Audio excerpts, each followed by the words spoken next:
It's nylon strings at the minute. Oh, lovely. Yeah, that so you can do proper classical music. Yeah. Oh, He's well, I been say. learning the guitar at school because he goes to a special school for children with autism, Oh yeah. and he's been learning to play the guitar, and he said he really enjoys it. So I thought, well, the best thing to do would be to get him a guitar at home because then he gets to practice at home, and it's something creative he can do that isn't a video game or something. Well, I am I streaming yet? I think it's going live. So yeah, I'll just say I learned to play guitar about 10 years ago, and started off, just like, oh yeah, here's some chord shapes, here's like smoke on the water and things like that. But then what did I do? I did something. Oh yeah, I started playing classical guitar, and it's harder, but I found it a lot more fun. So if it's fun, it's not really hard, is it? If you're having fun, it's a challenge. Yeah. Hello, Alasol. I've decided because I haven't been doing much Christmas stuff. I'm fairly sober. I've only. Oh, not again! It's doing this thing. It's like, your controller's missing. Do. Do. I'm past that thing we just done. Probably Right, just about for that British fucking took. right. So let's have a look. Joystick fucking missing.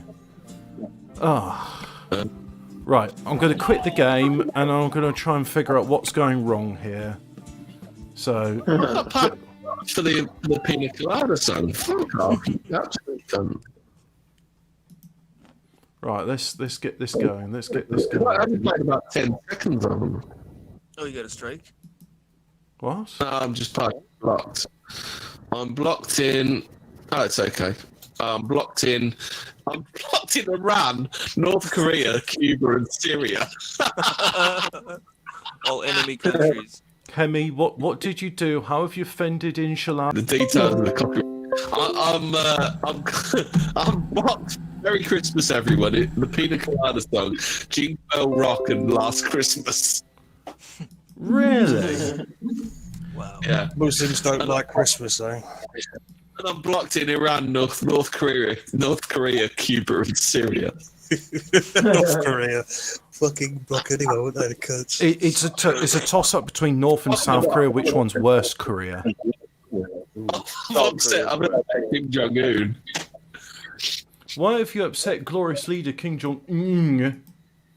I don't know. Lada song. Obviously, it's something personal. All right, Yeah. I'm starting the game up again. It turns out you need the software to be running before you could use the controller. It didn't used to be this way. You could before it could just be like, oh, you bought the controller. Yeah, it just works. Now it's like you have to be using Logitech's Algae Hub agent, which constantly communicates to the server. And it's like, why do you want to know how many times I use the steering wheel? It's all this software as a service bollocks. So I can't recommend, in good conscience, I cannot recommend Logitech hardware anymore. Go with someone else, because fuck Logitech if they're doing this. I thought, why do they need to know this shit? Well, yeah, the other thing is, I wouldn't mind so much, except, like, if I go into my manager now, I've got Ryzen 1600X, which is not a shit processor. And the LG Hub, it's using 10% of my CPU. It's just like, what are you doing using 1/10 of all of my 6 processors? Why? Why are you doing that? Why are you a cunt? Anyway, let's do some Christmas gifts. I can do Riga to Birmingham. No, let's do something.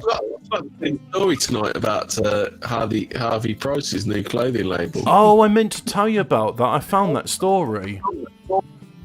I saw the tweet. Someone said, "Is it called Spackamo?" That's it. Yeah.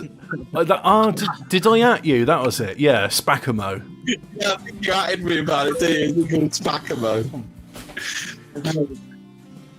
It's all about the one that I sent you, Hemi, where I was like, lost them. How'd they lose them? They're not a set of keys. About the Yeah, 37,000. the lost refugees. Isn't it? Yeah. How do you lose refugees? They're not a set of keys. Have you looked under the fridge? They're probably under there. At the back of the sofa.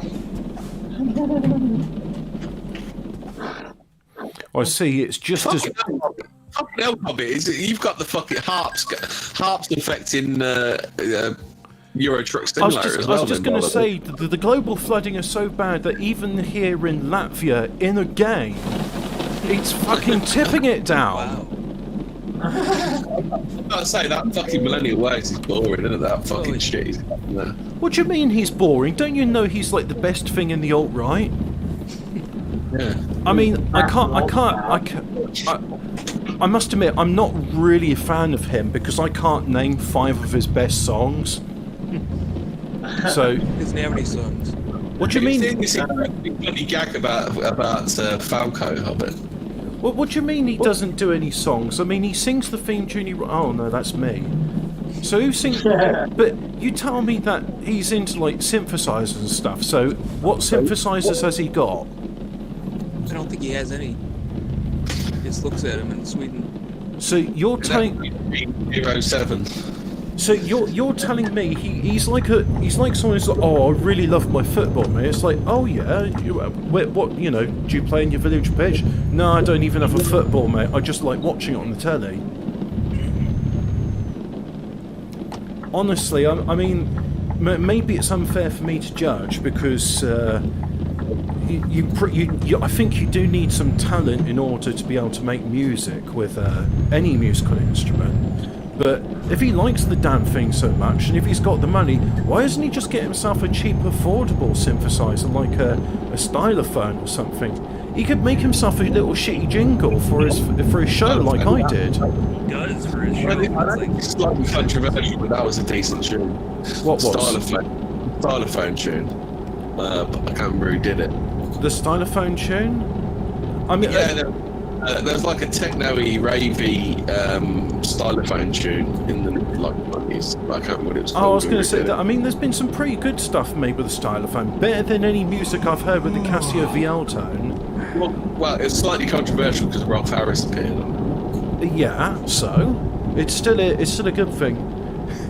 Oh shit! I wasn't paying it. I was looking at the comments and I just veered off the road. It's all about the piano tune and I won't hear any 14 different. goals for 37 appearances. He said games are so realistic they even mimic real life weather in real time. I'm looking for a mod. It does actually called Three Little Boys. I'm going to play the tune for you. 3 little boys with. I'll get a copyright strike. So I'll sing the theme tune. 3 little boys with 3 little toys, and something. Just can you find the bit where he's playing the stylophone and just like a few seconds of it? Oh, that's not Rolf Harris. Mortal Kombat! Yeah, I was going to say that's Mortal Kombat. Mortal Kombat. That was a good song. Oh, It's so. California, the tune's called. Your start. Professional musicians. Anyway, enough from me. Let's get on to this. Do you like this one, I bet? Oh yeah, this one's a banger. Mortal Kombat! Mortal Kombat. Very Mortal Kombat, doesn't it? So you're telling me this was done on the stylophone? Nah, there's little bits of stylophone in it. Oh right. Because what was the name of that song? It's by I can't remember the name of it, but it's done on the Casio VL tone, and it's called "Strippers Are Sexier When They Cry." I know that one. Oh, I Look, don't I know. found Millennial Woes. Play on the rhythm. Do you put at rhythm bot at the front? Oh, but Rhythmbot doesn't exist at the moment, so we can't do it. That was it. I don't know. Why did there's the stylophone bit. That sounds like a sax.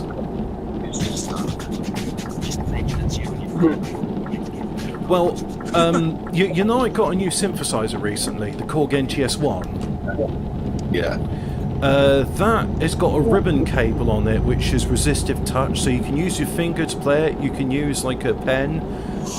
So I've been using a toothbrush, an old toothbrush too, because it's better than my finger at pushing down on it. and Yeah. you can play that a lot like you can with a stylophone. It's just it's got a lot more effects. Some people were saying, "Oh, it's not very good. I assembled it, and then all the electronics in it broke." And it's like, well, were you using static sensitive precaution? Oh, wait, no, you weren't. This is a thing a lot of people don't understand with electronics, especially semiconductors. They're still static sensitive. You touch them, you break them. I mean, here's an example. Have you ever worked in an office where you're in the office and you touch a door handle and then suddenly you get zapped and it's painful? Yeah, that's because there's... Hang on. Can I just mount the curb? I can. I need to get a parking place so I can fall asleep. What's that? I'm pretty sure you're not supposed to do what you're doing right now. Well, yeah, but I've just been fined for avoiding sleeping, so that's why I've got to park up. So, Okay. yeah. So it's all right to do it. I promised myself I was going to do a thing without cheating, but at the same time it's like, I need to sleep, so... I saw it happen once. I was at a dual carriageway and the road ahead was like blocked, so there were people crossing the central reservation where there was no Armco barrier and they were just going for it. And in the end I joined them. Yeah, you like to use the crash barriers to help you steer around corners, don't you, Hobbit? Well, that's what they're for. If you're going at speed and you can't manage it... They're like those things, you know, when you go bowling and you have the fucking raspberry. Yeah, that's it. Yeah. They're the training rails to help you with steering. For lorry driving. It's the buffer walls. Right, let's just get it down a bit, but there we go. Yeah, no, I like the NTS one. I've released one. Unfortunately, that one song didn't have the entire recording because, like a stupid ass, I kept on playing in the dark with my eyes closed. You never thought of getting yourself a theremin then? You know, a friend of mine said, "Oh, you should get a theremin," and I tell you what, I'm not. Not that's a red. Yeah, I know, and I just got fined €700 for it. It's a red light, Hobbit. Yeah, but you know, what are you gonna do? What do you want? A fucking medal? Fucking, oh, I noticed what colour the light is, medal. Oh, I might be colourblind for you, know. You run the guy over? Well, no. You can't run people over in this game. They've modified it so that's strictly verboten. No, I don't need these. Disappointing, that, isn't it?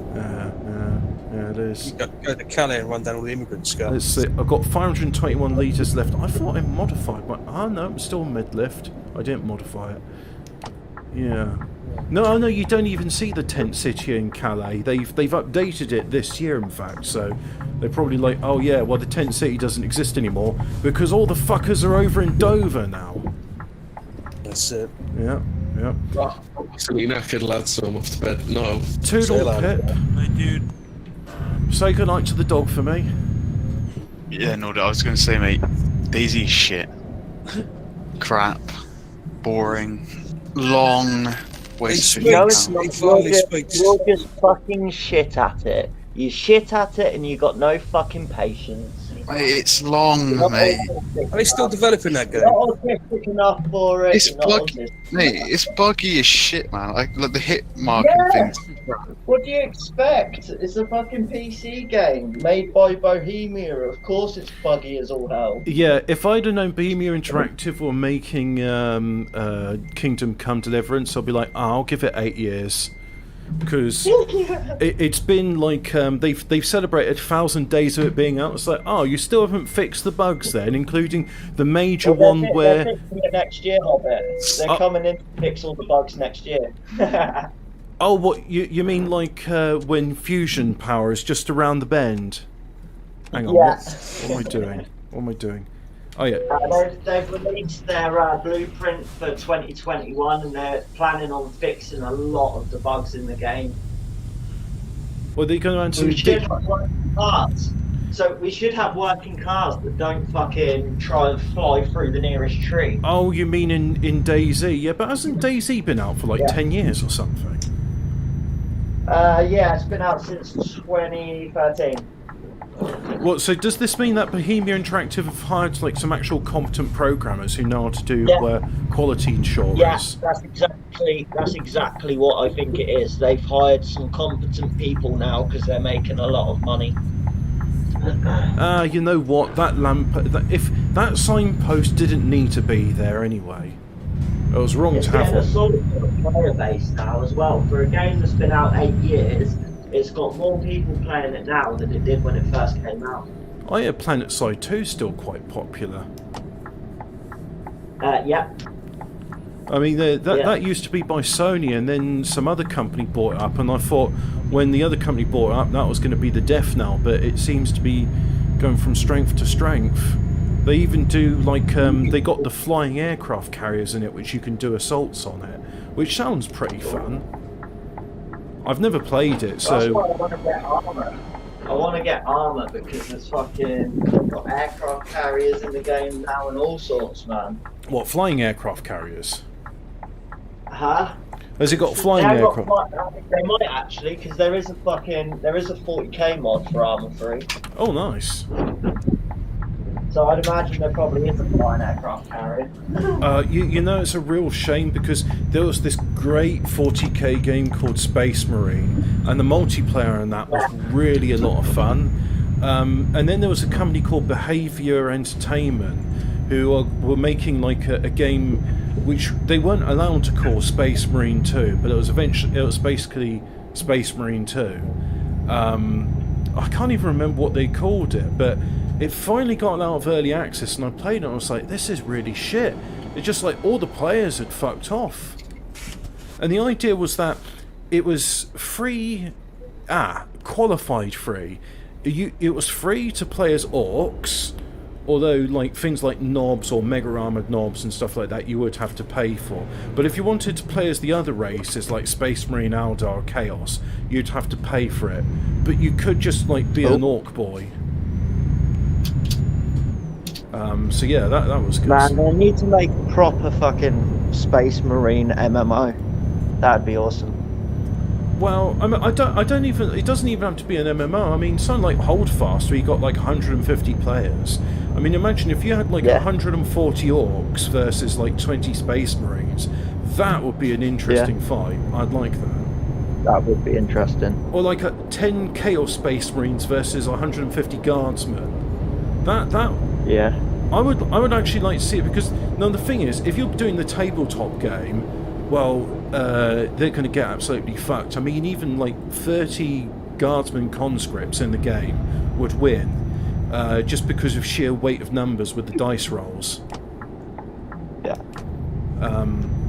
But lore-wise, I mean, 10 Space Marines versus like even a fat. I mean, it's supposed to be that a Space Marine chapter, which is 1,000 Marines, could conquer an entire planet easily, and that could include like millions of guardsmen or what have you. Yeah, they are fucking tank.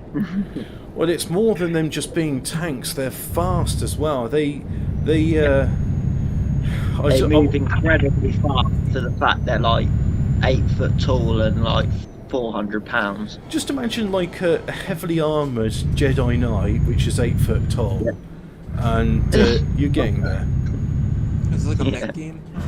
But he's just really angry. See, the difference between the Jedi and the Space Marine is the Space Marine is incredibly angry by your presence. What was it, the maxim they have? Hatred is my sword, faith is my shield. Yeah. Yeah, die! I think out of all of them, I'm not sure if 1d4chan still exists, but it's like a parody Wikipedia for tabletop gaming, and they had this section on the Space Marines Black Templar chapter, and I got to say it's probably the most based thing out of based things. It's like, hey guys, did you know these are Nazis in space? Yeah, and what? Yeah. Pretty much. I like there was this. You should have seen the look the guy in the Warhammer shop gave me when I told him I play Black Templar. I mean, yeah, but back in the 1990s, just saying you played Black Templar, I mean, that was like Cool. Yeah. Well, you'll like this codex because it's based heavily on them. Because they were talking about how nowadays you just like, oh, so you're a Nazi then? Yeah, but back in the day, it used to just be like, well, yeah, you're supposed to have rules in Space Marine chapters, but we've made special rules for the Black Templar because, all right, here's a bit of, let's get into it, right? So there's this thing called the Horus Heresy. You had these massive Space Marine legions with millions of Space Marines in it, and then after the Horus Heresy, Rowboat Girly Man, the leader of the Ultramarines, says, you know what, it's probably not a good idea for any one man to be in command of such a destructive force, so we should limit it so that each chapter is only 1,000 Space Marines, and that way they'll still be an effective force, still be able to conquer planets, but they can be easily checked by other ones if they go rogue. And nearly everyone... Oh, speeding offence. There must be a there's a policeman right up my arse. So nearly everyone agreed, yep, that's a sensible idea. We're going to start the second founding, and we'll just make these subsidiary chapters, and they'll go off somewhere, and we'll give them a share of our equipment. Except the Black Templars, who are like, well, the Imperial Fists, who they are the parent chapter, said, yeah, we're going to do so. And the Black Templars like, no, fuck you, we're stronger together. It's like, yeah, but what if you go corrupt and rogue? We're not going to go corrupt and rogue.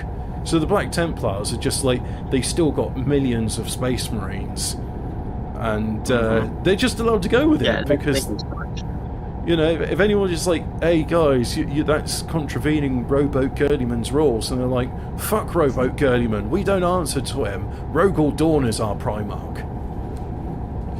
Yeah, they just don't care, do they? They just don't give a fuck. and to be fair, I mean, I kind of respect that, because with the Imperial Fist, the way they're written, I always liked Imperial Fists. I think they're the best, but the way they're written, they're just like constantly upset and morose and sad and brooding, and Rogel Dawn is just like this permanently scowling bastard who's just like, so what do you do for fun?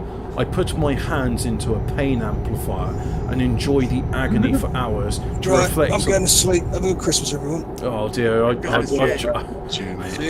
drawn Jay into a coma talking about Space Marine lore. No, it was alright, mate. See you later. Toodle pip. See you later.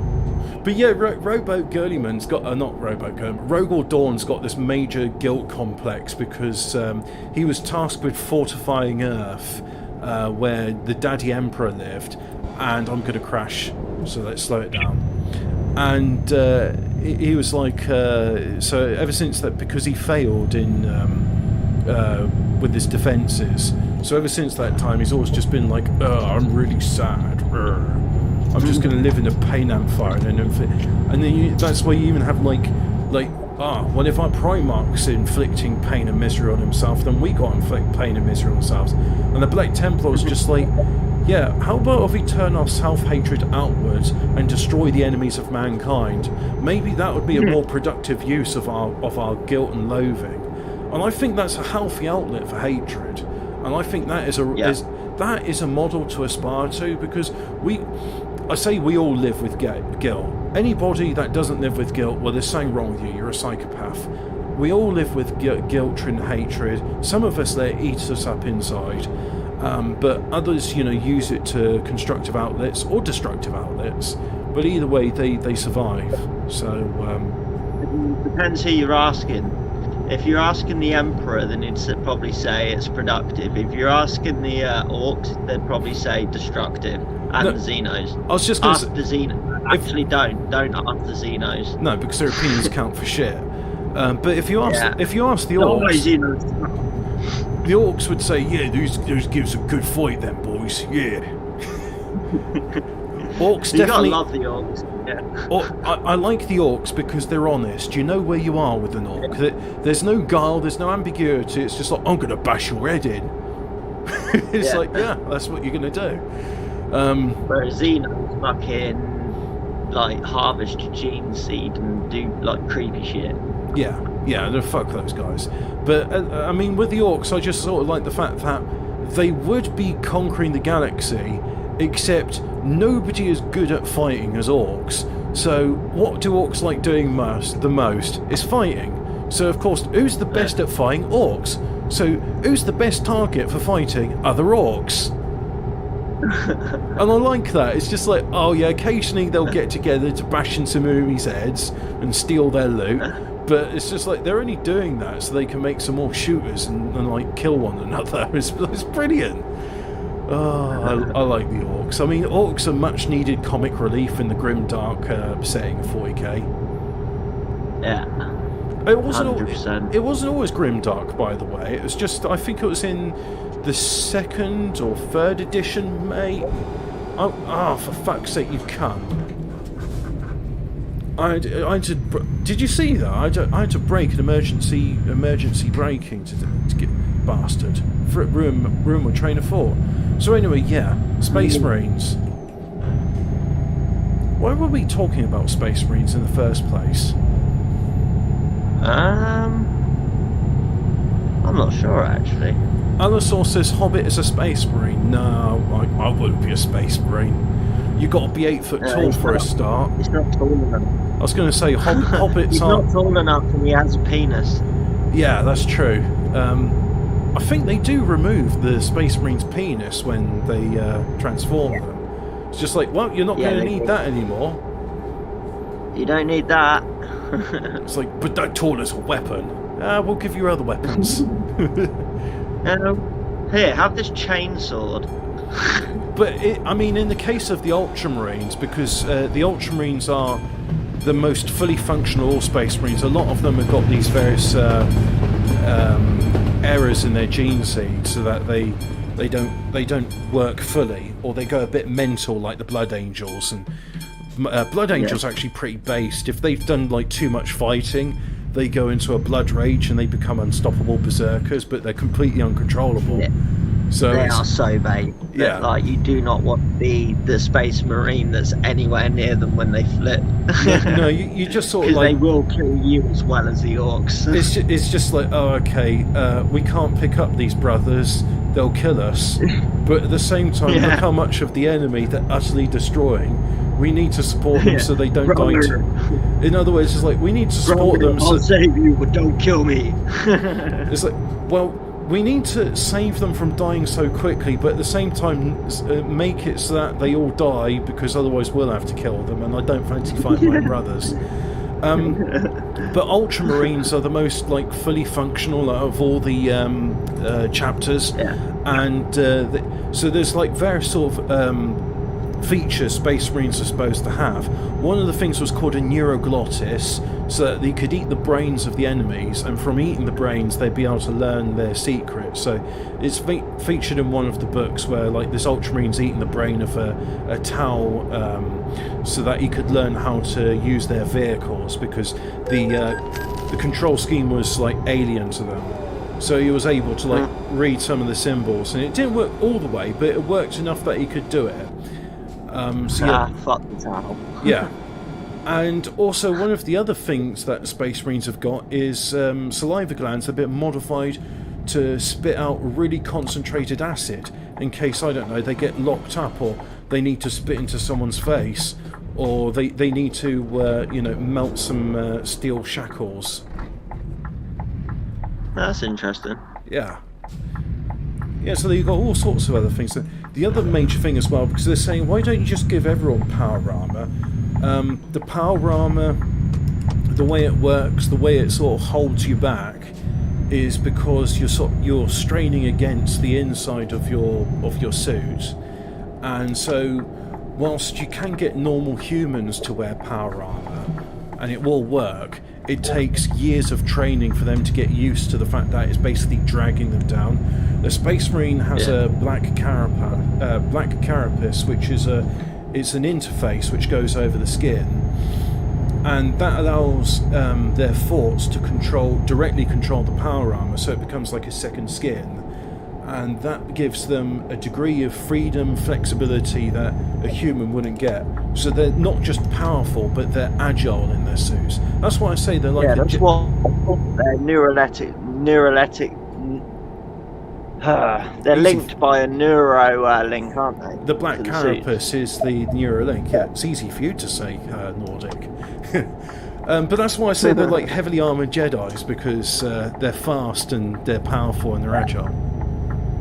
Incredibly fast. They can, like, the running speed of a space marine is insane. I heard it's 40 miles an hour. They can sprint 40 miles an hour. Yeah, and then kick you a further fucking 2 miles down the road. Oh, forget about it. I mean, they kick you, you're turning into meat paste. Yeah, straight up meat paste flying down the street. Oh, God. Oh, yeah. Oh, I know what we're Yeah, they talking can about. put It. That's buildings it. and Because shit. you're talking about armour and MMOs, and I was just saying how great fun Space Marine was. I love that. I used to just play as, like, a Space Marine with a heavy bolter. I'd find myself somewhere to, like, just camp, basically, and start spraying the area with bolter rounds. A lot of people liked flying around as assault marines. So then they'd have a jetpack, but I always enjoyed shooting them out of the sky with bolter rounds. It was always just like, yeah, fuck you, mate. I like going a bit old school with it and whacking the chainsword out for a bit. Oh, yeah. Yeah, I must admit, a chainsword as an assault marine where you can just sort of jump over them and get in amongst them is a lot of fun. Yeah. Just walk out completely covered in blood, just like, brothers, we have killed all the orcs.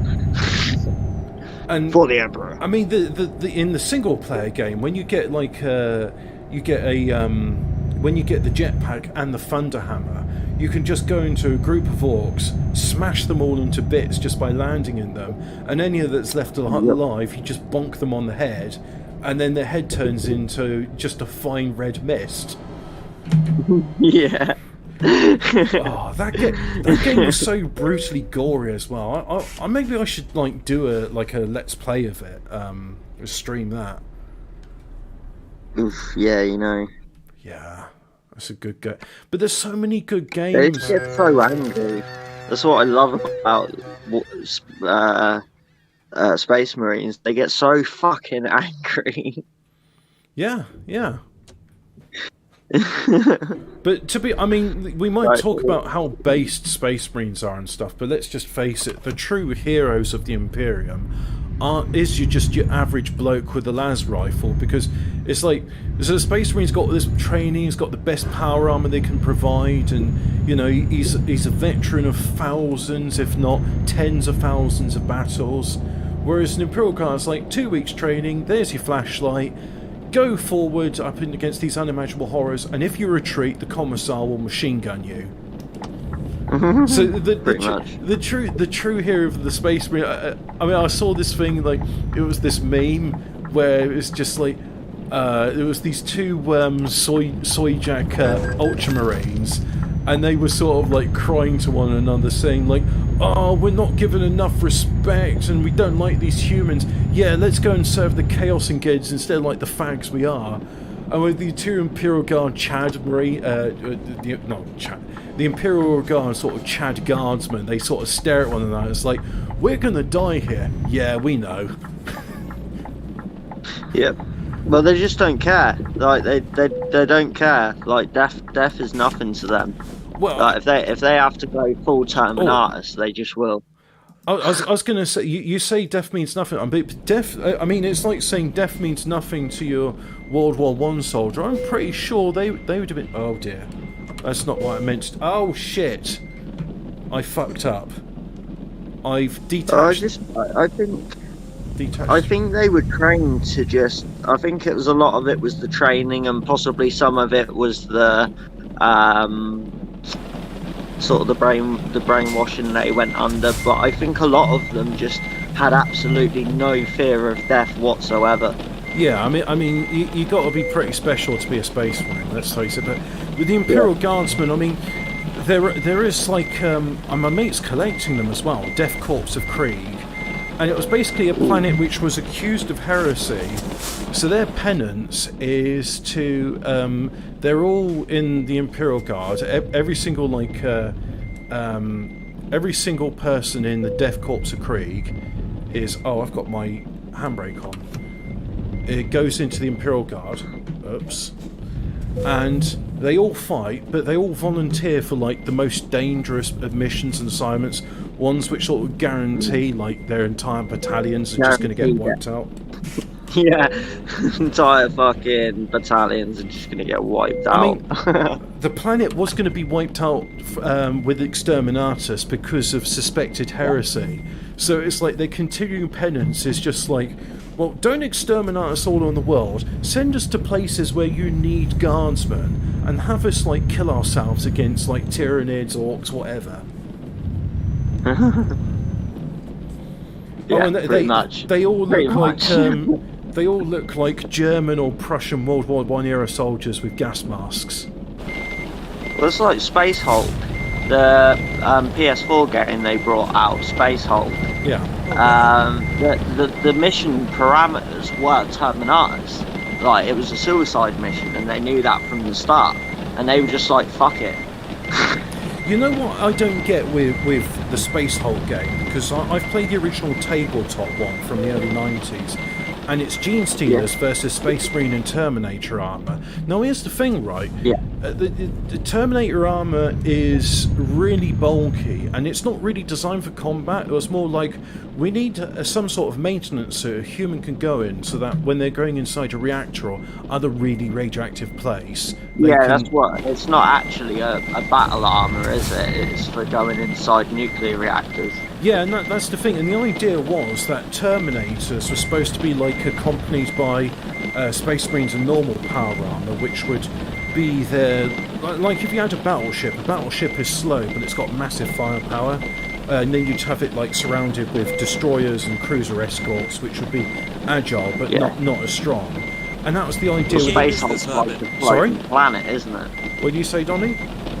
What game is this? Oh, I'm playing Euro Truck Simulator. Oh, no, the one you're talking about with the Space Marine. Oh, Space Hulk. Well, you know, like the Aliens and Alien film? Imagine if there's a game about that where the Xenomorphs are running around in the ship and you've got Space Marines and Terminator armor going around with flamers and bolt guns and just exterminating them all. It's Deathwing, isn't it? That's the name of the PS4 game. It's Deathwing. Deathwing is different to Space Hulk. That's the Alien vs. Predator. Yeah. Well, the game's called Space Hulk Deathwing. Really? Oh, okay. Yeah. Because hey, Flossie, what's up? Deathwing's the cult. Hello, Flossie. Deathwing's the cult that were on a damaged Space Hulk that got invaded by the Tyranids. Oh, okay. Oh shit! I'm really buggering this up. But okay. Oh, so it's 75% on. It's 7.49 on Steam at the minute. What's Deathwing. that? Oh, okay. I looked into it, but I didn't get it. But I thought instead of using, they shouldn't be using Space Marines to do going into Space Hulks. They should be using Imperial Shock Troopers with Hell Guns, because that's just as effective as Gene Stealers. And if the Gene Stealers is going to rip through a Terminator in one swoop because their claws are just that magically effective, then why even bother sending Terminators in? If you just send in Imperial Guardsmen, you'll be able to get a lot more of them in the same tight corridor, so you get a lot more firepower. I think they were transporting them. I think what they were doing was transporting them, and they got attacked. Story: in Space Hulk Deathwing, the single-player campaign puts the player in the shoes of a librarian of the Dark Angels chapter's elite first company of Space Marines, known as the Deathwing, as they carry out a series of missions for the chapter while wearing tactical dreadnought armor. But what you've just said is wrong, because the Deathwing is not an elite chapter of Space Marines. The Deathwing are volunteers from all chapters. They give up their insignia, and that's why they become the Deathwing. And they go on missions to Space Hulks to rid them of Tyranids. Or Gene Stealers, I should say. But then again, I mean, the law changes now and then. I wanted to do something, actually. Can I do these... Yeah, law does change, because that is off the official Warhammer 40kfandom.com. Oh, yeah. Oh, mind you, like I said, it's been 25 years since I played Space Hulk, so I imagine it's The law's changed a bit since then. Right, can I buy any? I can buy one in Stockholm, so I'm going to purchase a garage in Stockholm. I have purchased a garage in Stockholm, and now let's see. I'm going to get my trucks. Truck manager, that's the one I need. Right, so what's that? Oh, that's where all my trucks are. Oh, right. Oh, cool. This is a new feature. Very nice. So it shows where all my lorries are based. What's this one doing here? Why is it red? He's resting. What's this one? Green. He's doing stuff. What's this one doing? I don't know. But anyway, I want table view. And let's see. Le Renault T. Renault That loads the whole map of like every country according to Google Maps, right? Oh no! Well, no, this is Euro Truck Simulator map, so that's something else. So I want to copy the configuration of that. Ah, that's only for existing things, so I'd actually have to buy some lorries. Okay, all right. So if I do, I need to buy some lorries. Let's buy a Renault. I haven't bought a Renault in a long time, so get some from there. What I'm doing at the moment is I'm not driving. I want to buy a trailer, but in order to do that, I just need to. Oh, that's a nice one. Renault Magnum Excellence. So yeah, I just got that. 4x2, 6x2. I want the mid lift. Yeah, so that gives it a bit more manoeuvrability, yeah. And then that's the Matchbox cars. biggest engine it can get. 16 speeds with a retarder. Okay. I could just do, yeah, 12 speed, that's fine. Now, what next? Hood 66. Oh yeah, this is Execute Order 66. yeah, Renault Trucks Magnum. So yeah, we'll do that. Let's just put some. Sorry guys, this is the bit of the game where I need to like obsessive about. Concentrate. Yeah. I'm not going to go whole hog and modifying it. Oh, but wait, this is a French. So I need to go into the interior and at least modify this a bit. So the steering wheel, well, that's all you get. What's that? Oh, okay. You can have a head there. You can have a smelling sack, whatever that is. But let's put stuff on the dashboard. So on the dashboard, we'll have some polos. Yeah, all my drivers like polos. And got to have something French. Iron Brew, no. Pepsi, no. Red Bull, Snickers, no. Galois cigarettes. Yeah, I was just going to say I could have Tekol 2000, which is some Turkish brand.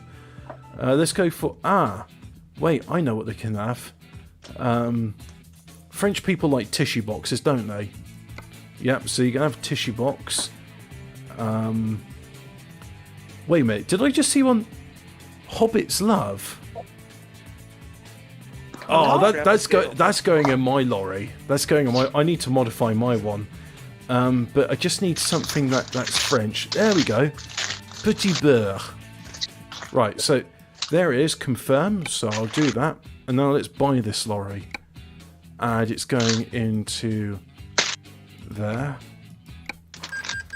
Got to fill up all the garages for a new one. Let's just get a few more. And I think there was another garage where I didn't have enough money to fill it up with lorries. So I need to do that as well.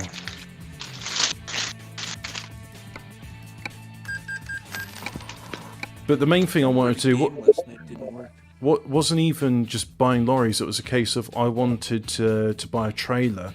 Because I want to see if Christmas presents be delivered in a trailer.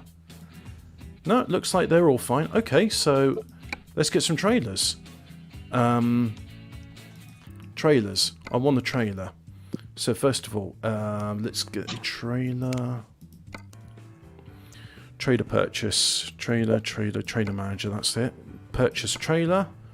So, wooden floor flatbed, that's what I need. Let's make it single, yeah, that's fine. Steel floor flatbed. Floor with container pins, even better.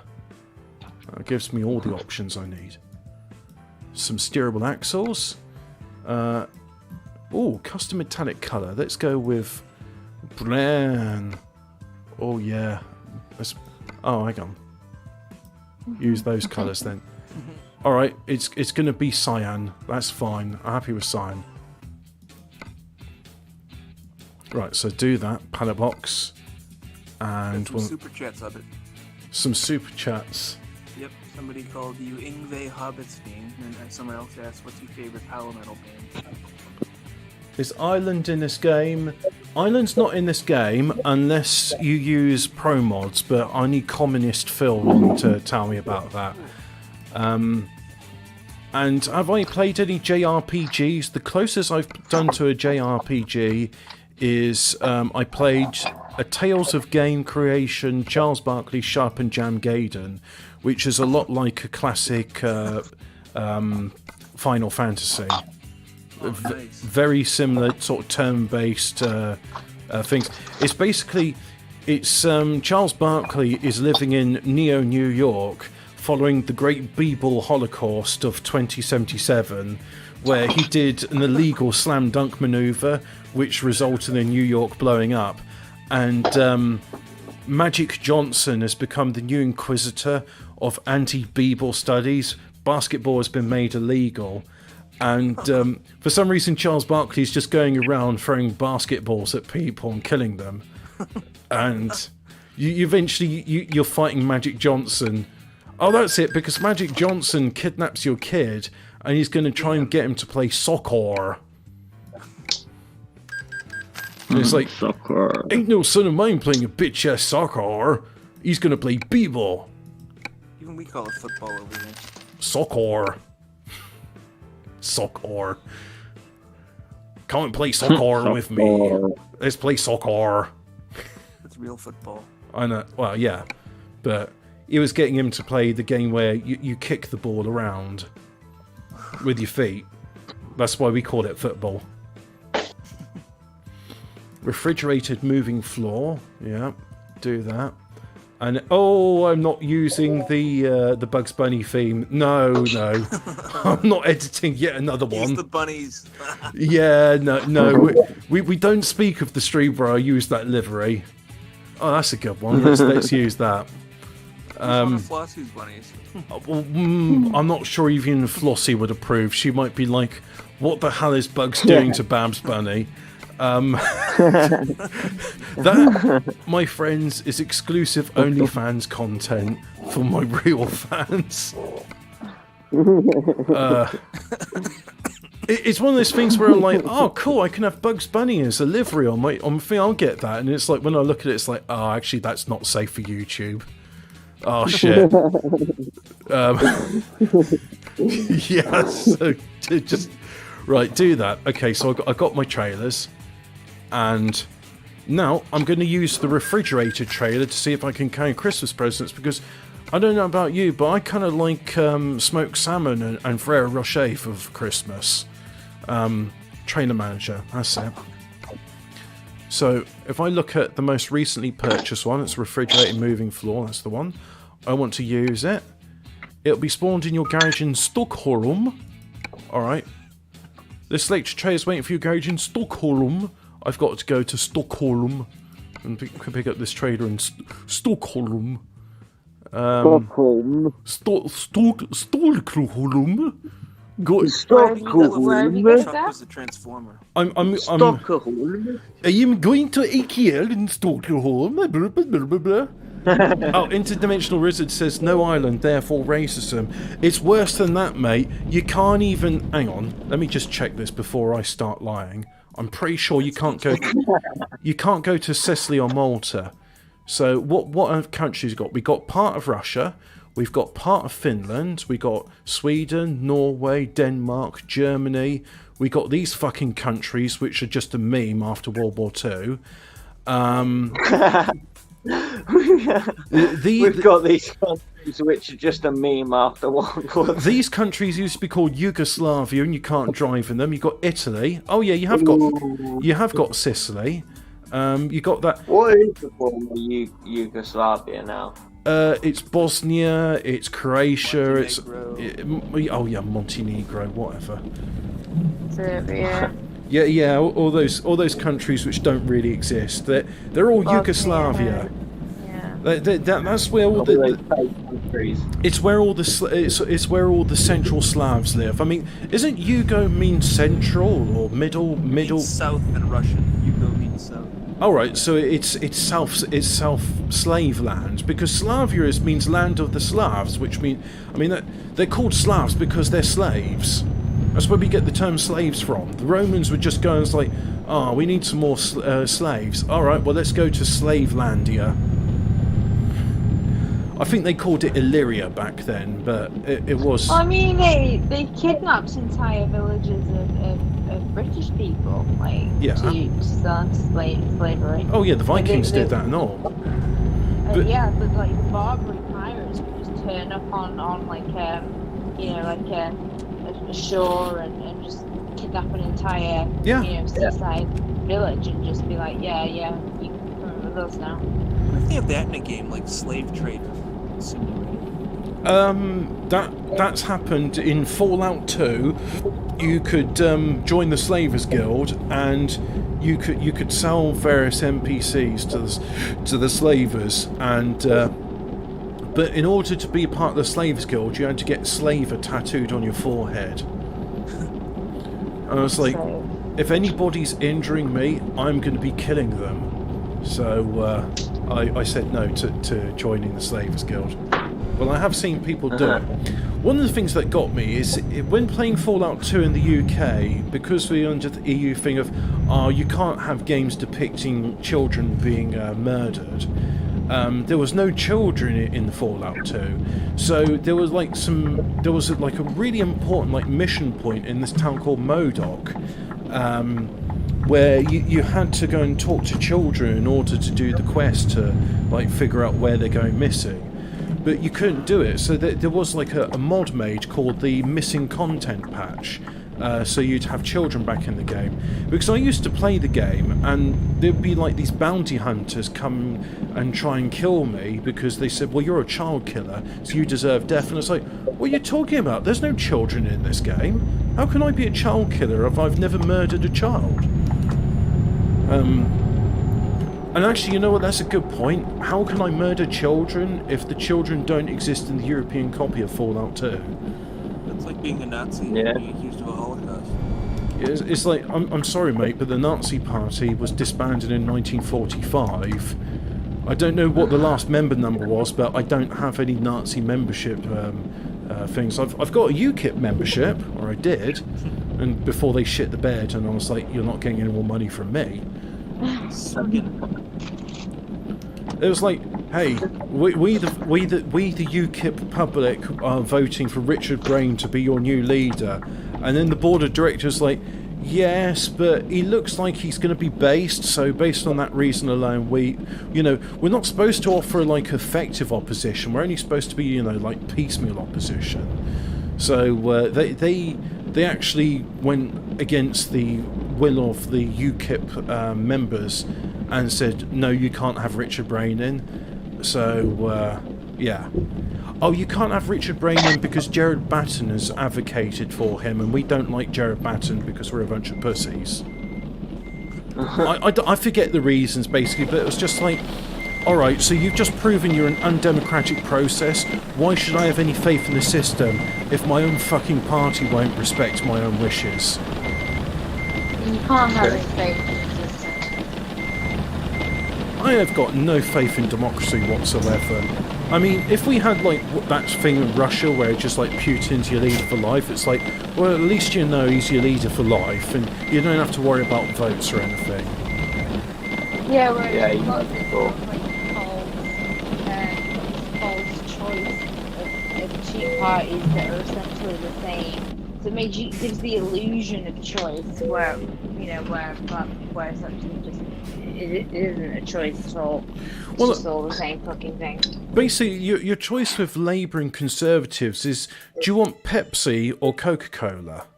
Yeah, exactly. And it's like, well, can I have water? Oh, what are you, some sort of weirdo? Water will never win. Can I have something that's not carbonated? No. Oh, actually, I do quite like Perrier. Period. Perrier, it's very, very nice. I even had there was this lemon scented Perrier. It didn't have any artificial sweeteners. It just had lemon essential oil in it, and that was gorgeous. I was like, it's not lemonade, but it is lemony, and it's nice. Do you know what's fit? San Pellegrino. Oh, Limoncello? Yeah, that's good. San Pellegrino's got lots of calcium fluoride in it, and I know calcium fluoride's not dangerous, but I'm like, you know what? I don't need any fluoride in my life, so I'm just. Do you have fluoride in your toothpaste? No. No, nor do I. Do you filter your water? Used to, don't anymore, but filtration won't get rid of fluoride if it's in there. Really? Yeah, because the if you got calcium fluoride or sodium fluoride, hang on, just having a swig of tap water as we speak. It's fluoride. Fluoride is a council pop. It's so reactive that you can't filter it out. Hang on, that's not the reason. Let me think about this. Filters can get rid of a lot of stuff, including arsenic, but you can't do it with fluoride because it's so tightly bound up in it. However, you can do a thing called chelation, and chelation was quite good. I was with my chemistry teacher, and she was a terrible teacher, but she loved chemistry. So I said, "Hey, I've got these chelation elements for my filter. What do they do?" And I said, "Oh," she says, "is that for isolating calcium fluoride?" I said, "Yeah." And says, so she drew a diagram. She says, "Well, these are your aluminium ions." I said, "Right." And she said, "Those are positively charged." I said, "Yeah." And I said, "And here's your calcium fluoride atom." Yeah. And I said, "It's fairly balanced." But it's still slightly negatively charged. Well, chelation doesn't split the calcium and the fluoride apart. What it does is the calcium and the fluorine apart. What it does is it chelates it, so you'll have a buffer of 4 aluminium atoms around one molecule of calcium fluoride, and it will just stay there, and it will be kept in the... I'm going to call it the electromagnetic field of the aluminium ions, but it's probably not a magnetism. I always get confused when talking about atoms, if it's magnetism or if it's some weak nuclear... Proton, neutron, electron, yeah.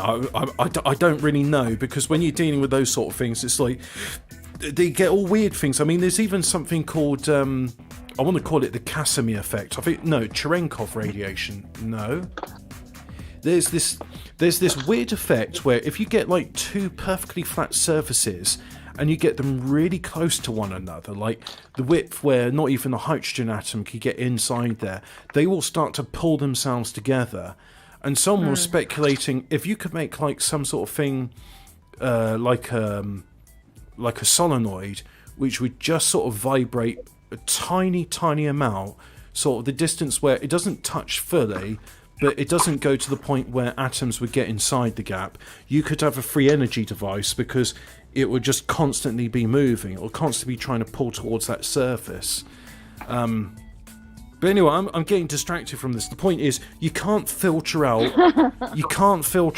Use a solenoid on a microwave like a magnetron. Linked up all the magnetrons. You can't filter out fluoride salts from your water. You can chelate it, which gets rid of most, but not all. If you really want to do it, you got to live somewhere where you don't have fluoride in your water, or you get one of those special systems. Like you can get those special like steam water filtration. I was going to say steam distillation. That's the only. Yeah. You get distilled water, and you know what? I know some people are going to bat an eye and say, Hobbit, you're wrong. There is nothing wrong with drinking distilled water. Distilled water is quite reactive in the sense that if you drink it through osmosis, it's going to leach salts out of your body, and it will make you feel weak. But if you're having what's the word? Salts and electrolytes. Well, yeah, because you eat a meal and your meal's got salts in it, all sorts of electrolytes. Yeah. So it's like, well, look, if you're drinking that distilled water, I did it just to prove a point to my mates when I was in the lab, and it's like, I'm going to drink this water, and it's like, you're poisoning yourself. It's like, no, I'm not. I drank the water and then I ate a cheese sandwich and I was fine. And they said, what? And you're still here. And they said, well, what did the water taste like? I said, it tasted very flat. Water. Yeah. He says, what if you boil the water and collect the condensation? Yeah, that's steam distillation. That's how you get pure... The distilled water is pure water. Yep, that's what they use in humidors. Yeah.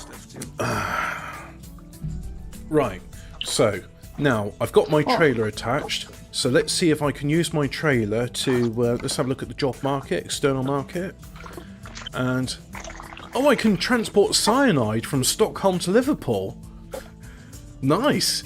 I can transport nitrocellulose. I can neon, magnesium, arsenic. Oh, we're getting all the good stuff now. Lead, rice, metal beams, chemical. What is chemical sorbent? Sorbent? That's like a filler. Oh, chemical sorbent. Yep. Yep. Well, anyway. Sorbitol, you know. It's a filler in like pills. It's like cellulose, basically. Oh, okay.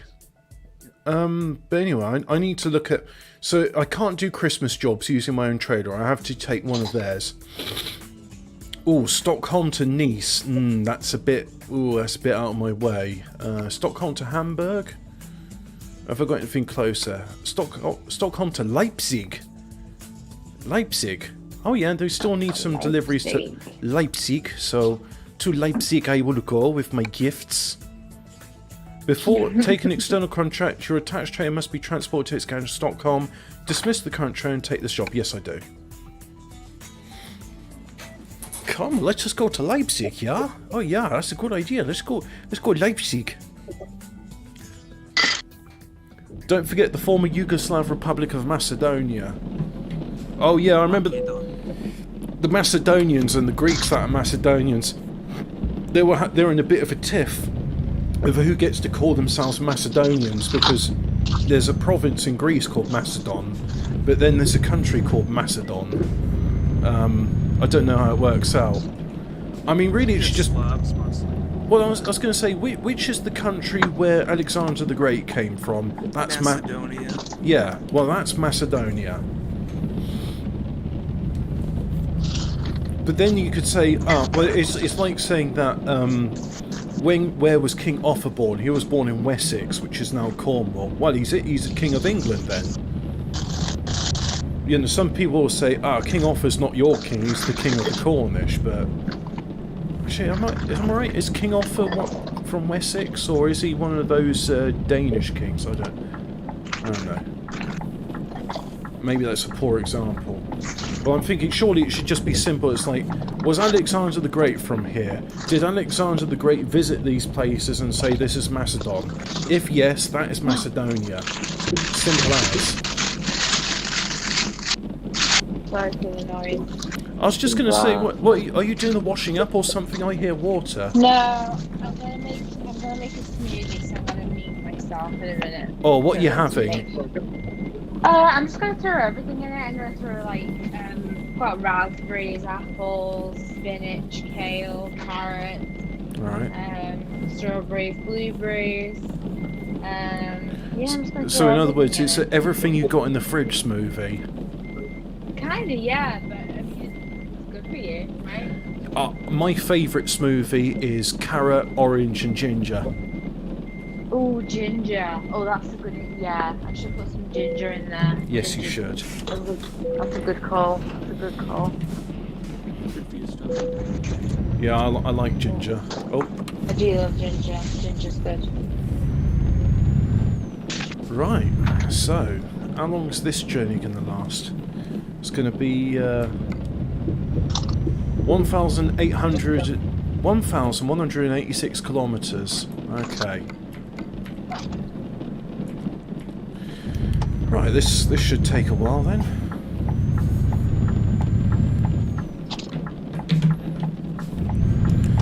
I'm not sure why I didn't do this before. I just thought nobody would be interested to come on if we're not doing a stream. But then I thought, well, there's always these, especially around about Christmas time, there's already someone in the voice chat. And if I'm streaming and if there's people interacting with me, I may as well just say, hey, look, if you want to get in the driver's seat and talk with me, the voice chat's open to everybody. I mean, our Discord's not a closed thing, is it? It's not invite only. No, it's cozy. Yeah, it is. Actually, Discord, yeah, I think Discord is invite only, I think. Oh, okay. Could be wrong. I've never seen anybody in the chat asking, like, hey, can I get an invite in? And, maybe they just don't love us. Yeah. Oh, well, that's true. People are Maybe. afraid to come in. Well, maybe they're just happy to be audience and just, Yeah. you know, enjoy and consume the content. I think that's fine. If that's Yeah. fine. Fine by me. Yeah. Oh, it was a pretty good show today. Yeah. I didn't see any of it. I've been at McGrath's, So you don't think there's going to be any reconciliation between Hemi and Brutus anytime soon, then? Maybe next year. Not anytime soon. I don't think Hemi and Brutus will be seeing eye to eye in the pub anymore. No. No. It is And a bit. To be fair, that's not Hemi's fault. No.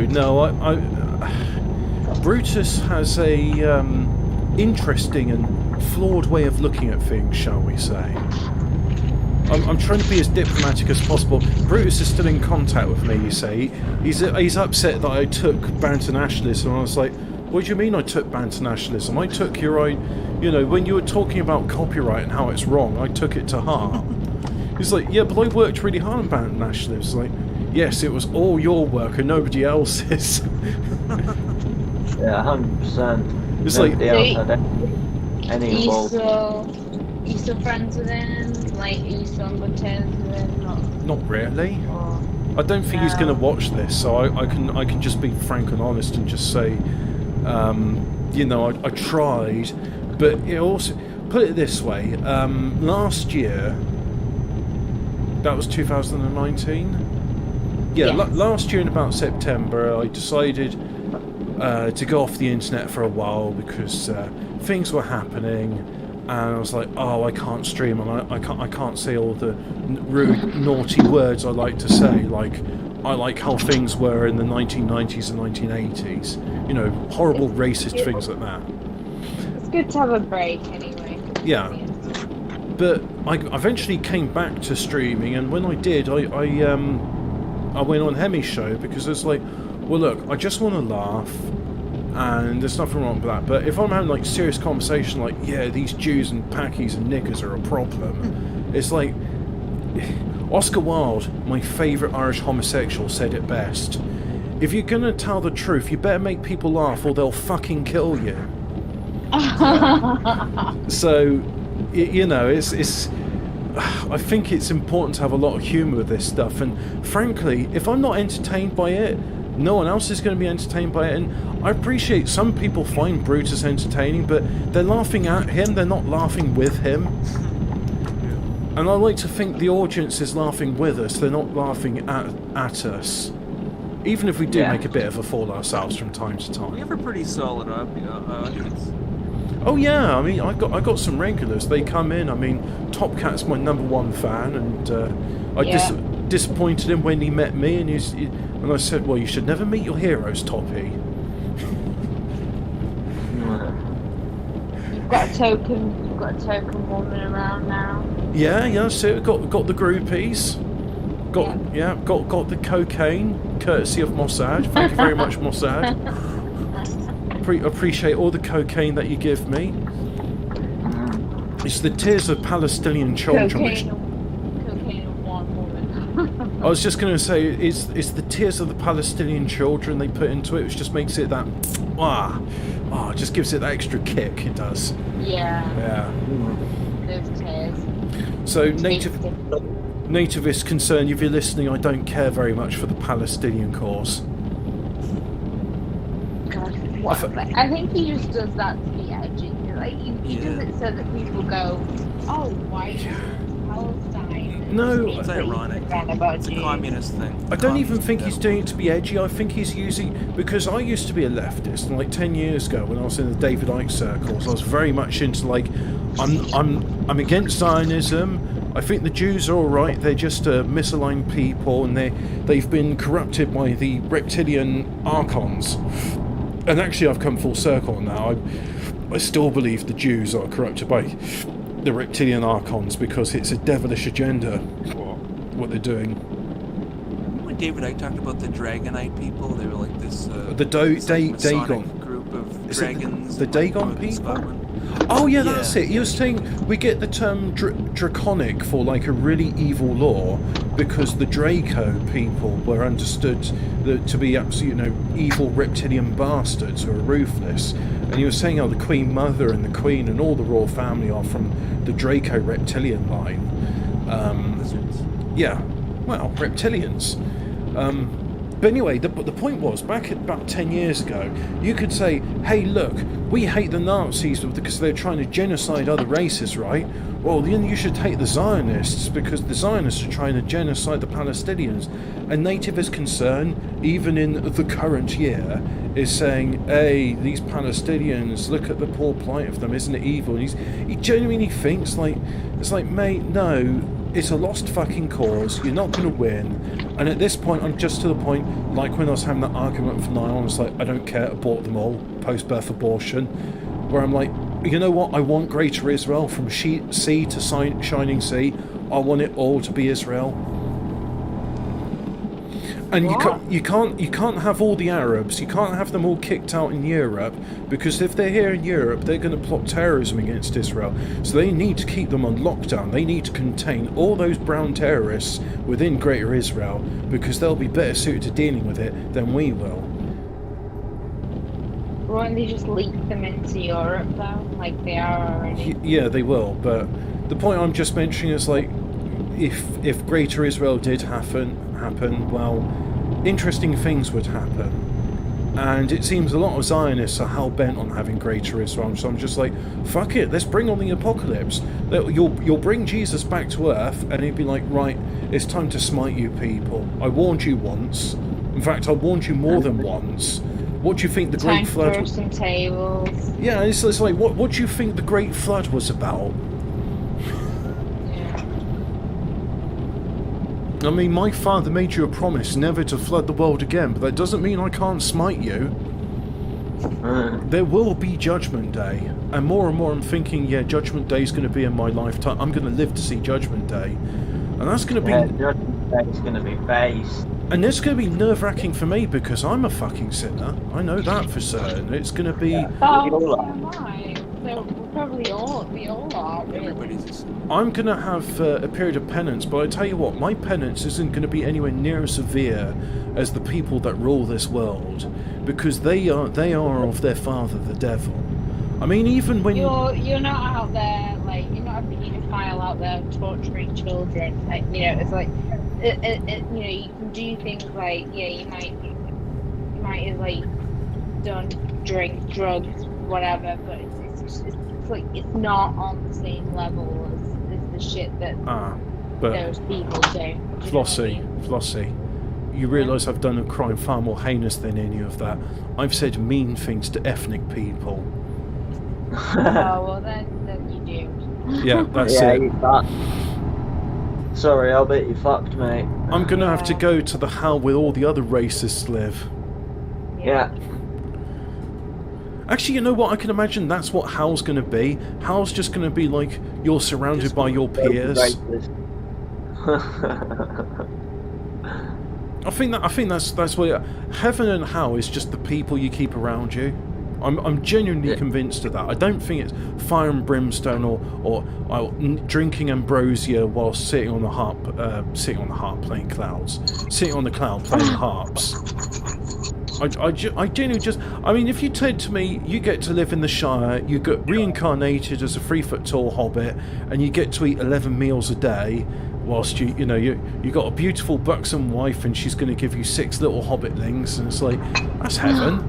It's like, oh, what are we going to do this year? Well, we got to refetch the roof. Great. Refetch the roof, brilliant. Have a peat fire, have wood and peat. Oh, that would be lovely. Dave. Yeah.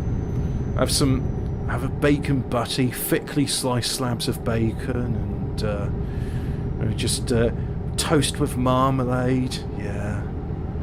Yeah. Oh, marmalade's great. Marmalade's amazing. You don't eat butter, do you?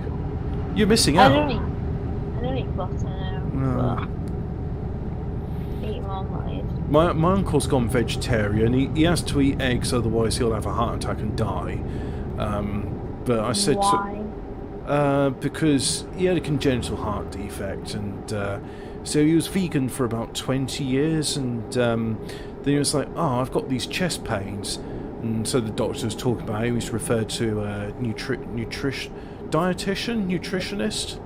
someone who like medically examines your diet, and they said, yeah, you've got no animal proteins, and if you don't have like the essential fatty acids and animal proteins, your chest pains will get worse and your heart will give out. You need to eat some sort of animal protein, be it milk or eggs. And he's like, well, I'm not going to drink milk. I never liked that. So he just eats eggs now. My compromise is that I do take cod liver oil. Yeah, oh yeah. Because of how important that is, and I know it's kind of hypocritical, and like other vegans. Why is it hypocritical? Chastise me. So what? That, which is why I hate other vegans. I don't get on with other vegans. No, I mean, they're annoying. The guy is as mental as all buggery, but you know Sverige, the bloke who eats raw squirrels.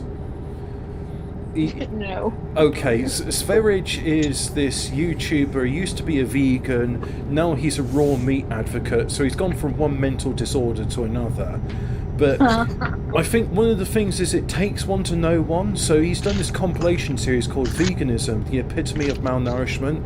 And it's weird, you get all these like famous YouTuber vegans, they all look like they're Auschwitz victims, they're all skin and bones, and you got women saying like, oh, I've entered my menopause and I don't get periods anymore because I'm that healthy, and it's just like, ooh. That's not me. I'm not, I certainly don't look like a Holocaust victim. I can enjoy. But that's the other thing as well. I remember there was like a guy I knew who was a vegan. He says, oh, I had some smoked salmon. It was like the first time I've been able to come in 6 months. Wow. It's like, yes, mate, because you were so deficient in whatever the salmon had, probably the essential fatty acids, that your testicles shut down. I mean, when your body, in terms of importance, it's the skin goes first, then your sex organs, then your digestive organs, then the essential organs like your heart, lungs, and brain. I mean, I'd say I'm alright, but I did literally just have cancer, so... Yeah. There's that. Yeah. And you know what? I think if I was diagnosed with cancer, I would probably go on a detox diet. I would be eating lots of fruits and vegetables. Actually, not lots of fruits. I'd be eating mostly vegetables. Because I'm told. It's a good mixture. Well, if you do eat fruit, you need to look for the fruit with the lowest sugar content, because cancer thrives on sugar. Yes. It does. It makes it grow. Yeah. Hey, speaking of cancer, and seeing as I'm getting back into my conspiracy roots, you ever heard of Dr. Tullio Simoncini? He's an Italian doctor. He was an oncologist. Is he the one that thinks that it's a fungus? Yeah, cancer is a fungus. That's what his book was called. Yeah, he believes that it can be treated as, what was it, the bicarbonate of soda or some shit? Yeah, because sodium bicarbonate, it is a fungicide. You inject. He was basically saying, look, I'm an oncologist. I've done chemotherapy all my medical career, and so I decided, instead of using these other poisons to do chemotherapy, I was going to inject people with a solution of sodium bicarbonate. And it worked. It's like, oh look, and then he's just thinking to himself, So he was looking in like ancient medical documents to see if there was any therapeutic use of sodium bicarbonate, and it's like, yeah, the ancient Egyptians used to use it, and they were describing about treating tumours. So even the Egyptians knew about tumours, and they were just getting and they're just getting people to drink the damn stuff because they didn't have catheters and IV drips back in the day. Well, actually, you know, it's strange. They could have had those things, but they just wouldn't have known about aseptic technique. So people have all got like septicemia and die for it. But even Galen, the famous Roman surgeon, he had like these exquisite tools made, and one of them was this hollow needle. And I'm not sure how a blacksmith makes a hollow needle. Don't ask me. But it was a hollow needle, and the idea behind it is if somebody had cataracts, he'd use the needle, put it into their eye, and then he'd suck on it, and the suction would pull the cataract into the needle, and he'd be able to pull it out through where the needle went. What? So yeah, Galen, 3,000 years ago, no, not 3,000 years, but 2,000 years ago or so, he was doing cataract surgery back then. Jesus. Yeah, I mean, they were even like showing like Galen's tools to like modern surgeons, and they're saying, well, look, they're stylized, but if you sharpened up that scalpel blade, I'd be able to use that for all the surgery I do. And they were very interested. It's like, oh, that's an unusual tool. I don't have anything like that. But they're even showing like to the like cataract surgeon, an eye surgeon. That's it. He says, oh, I recognise that. Yeah, that's like the needle we use. So we don't suck using our lips. So we seen as most unhygienic. No, we've just got a little plunger on ours, which we apply suction that way. Do you think that maybe we actually were, well, I say we, like people were actually quite advanced at one point, and then they were that was I don't know, somehow stopped. Well, yeah, the pyramids. I'm gonna recommend the Paranormies, which is the other right-wing neo-Nazi paranormal talk show, because they mention a lot about Tartaria and ancient civilizations, and how we've gone through cataclysmic civilizational resets time and time again. I mean, this is why I keep looking back to these previous catastrophes, whether they be natural or artificial, because when they keep talking about the Great Reset, and now I think there's going to be a mass killing of all life on Earth. I mean, come on, it's not much of a conspiracy theory. It's like, well, you've carved it into stone, saying you want to reduce the population to 500 million. And there's plenty of people, including Prince Philip, saying he'd like to come back as a virus and wipe out 90% of humanity. So it's not really a conspiracy, me saying that the elites all want a mass die-off of humanity. I think this has happened time and time before in the past. And so, yeah, I mean, there's a guy called Max Egan, thecrowhouse.com, and he was talking about Tartaria, and he was just saying, I think they had electricity, because if I'm looking at these old buildings, the ones which are buried up to the first floor in mud, and they say, oh yeah, because back in the olden days, people would just build like a door going out into solid rubble and rock and mud. They just build a door in there just because, you know, that was one of the crazy things the olden people used to do. Yeah. But you're saying, stupid. You're saying one of the things is that like these great big rooms with the massive things, and they say, oh yeah, that hole there, that's a fireplace. And it's like, that's not a fireplace. For a start, there's no scorch marks because any fireplace, you've always got some blackening of the stones or brick around it. Yeah. There's a copper panel on the back, and they're saying, oh yeah, they use the copper panel to reflect the heat in. You don't use copper to reflect the heat.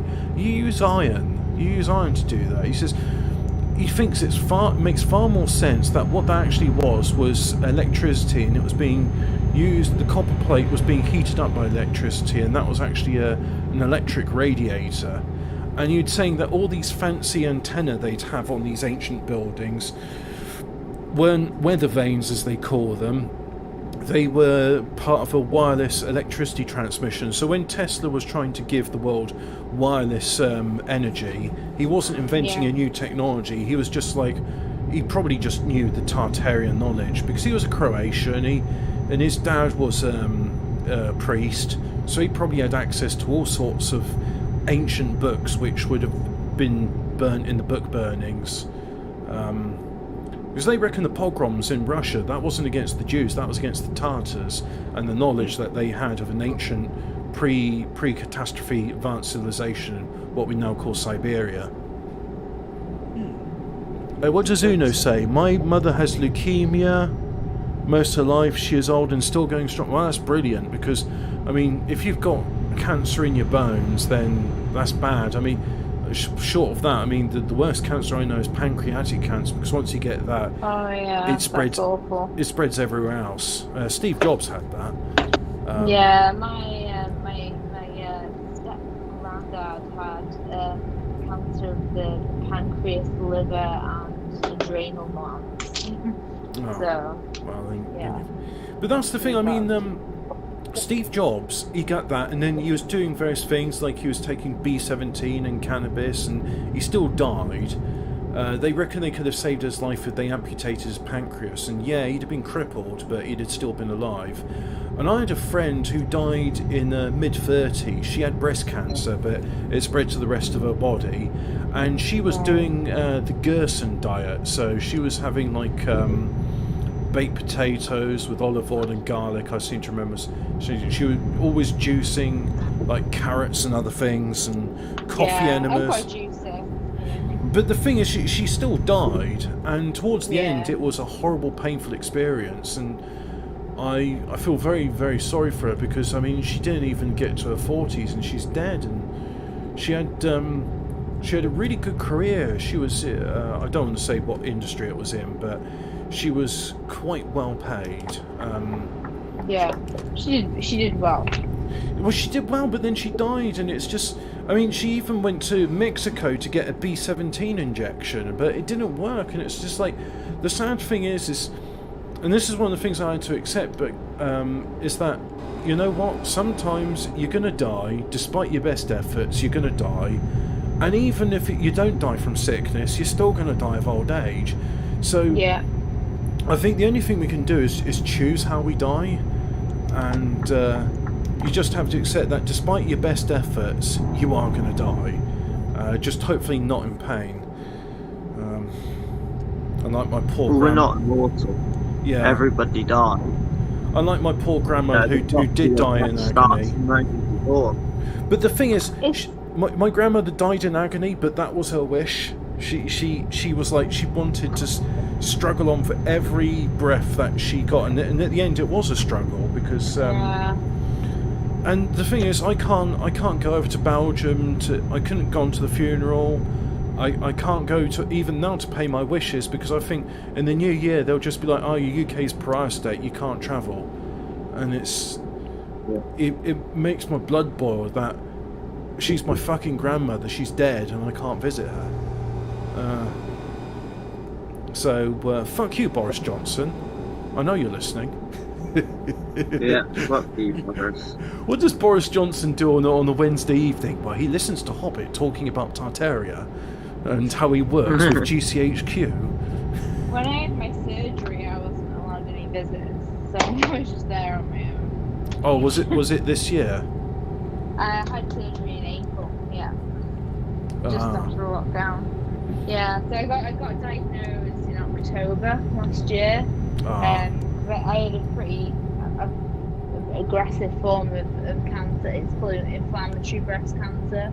Most people don't know about it. I didn't know about it. I didn't even know it existed.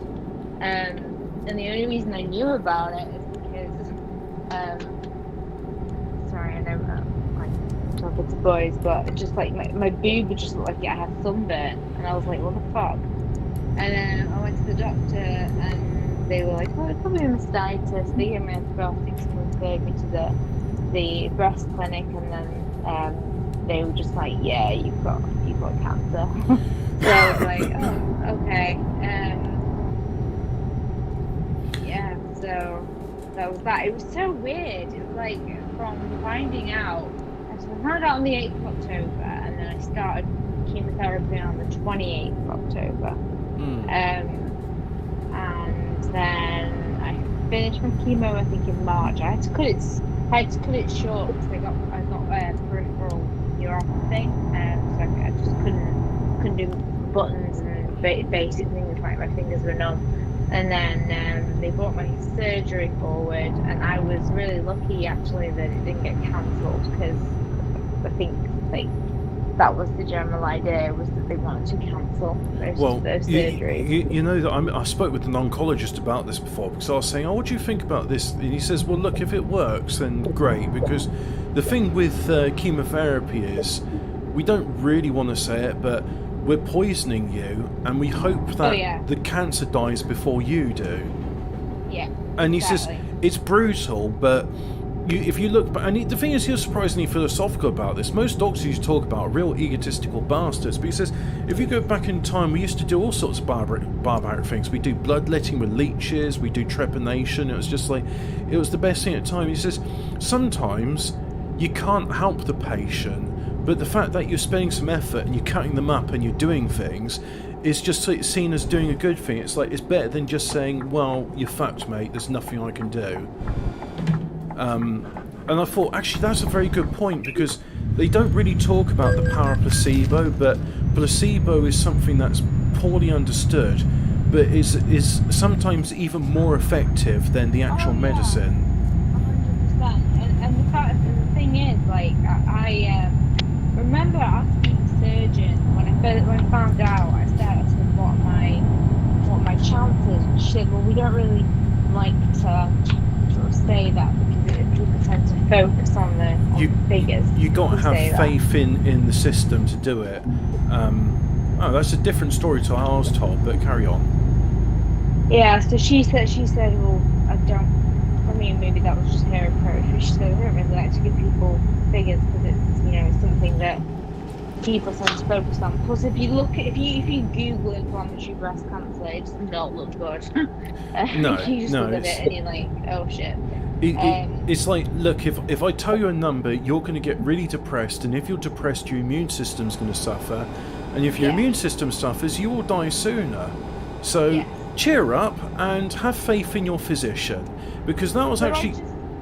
Yeah, so I actually kind of took... I actually kind of thought that was kind of helpful. It was kind of helpful to me, because I thought, okay, so it doesn't matter what the numbers are, because I'd already decided that I was going to be okay. Like, I just decided, there was never a point where I thought I wasn't going to be okay, and I don't know if that helped me. Well, it must have done, but I never thought that I was going to die. I was just like, I'll be all right. Like, it'll be shit, but I'll be all right. I had to contend with this recently, because I had surgery in September, and I put it off. It was the third time I'd been rushed to A&E for my gallbladder, and this time they said, we don't want to let you out of here. We want to get that gallbladder out.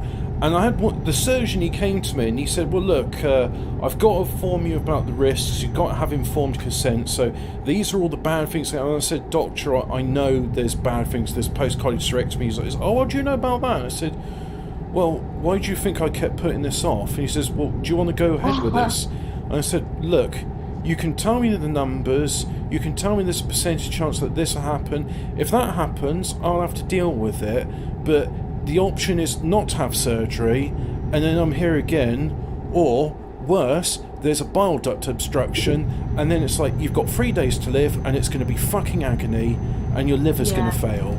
So, as much as I was loath to do it because I was like, shit, I could really be crippled here, I went ahead with it. And there was a bit when I was on the operating table, and it was just as they injected the fentanyl into my veins, which really fucking stung, by the way. It was not a pleasant experience. I mean, I keep thinking, like, shit, this killed George Floyd. And at that point I thought, I might not wake up from this. Then I passed out, then I woke up. It was like...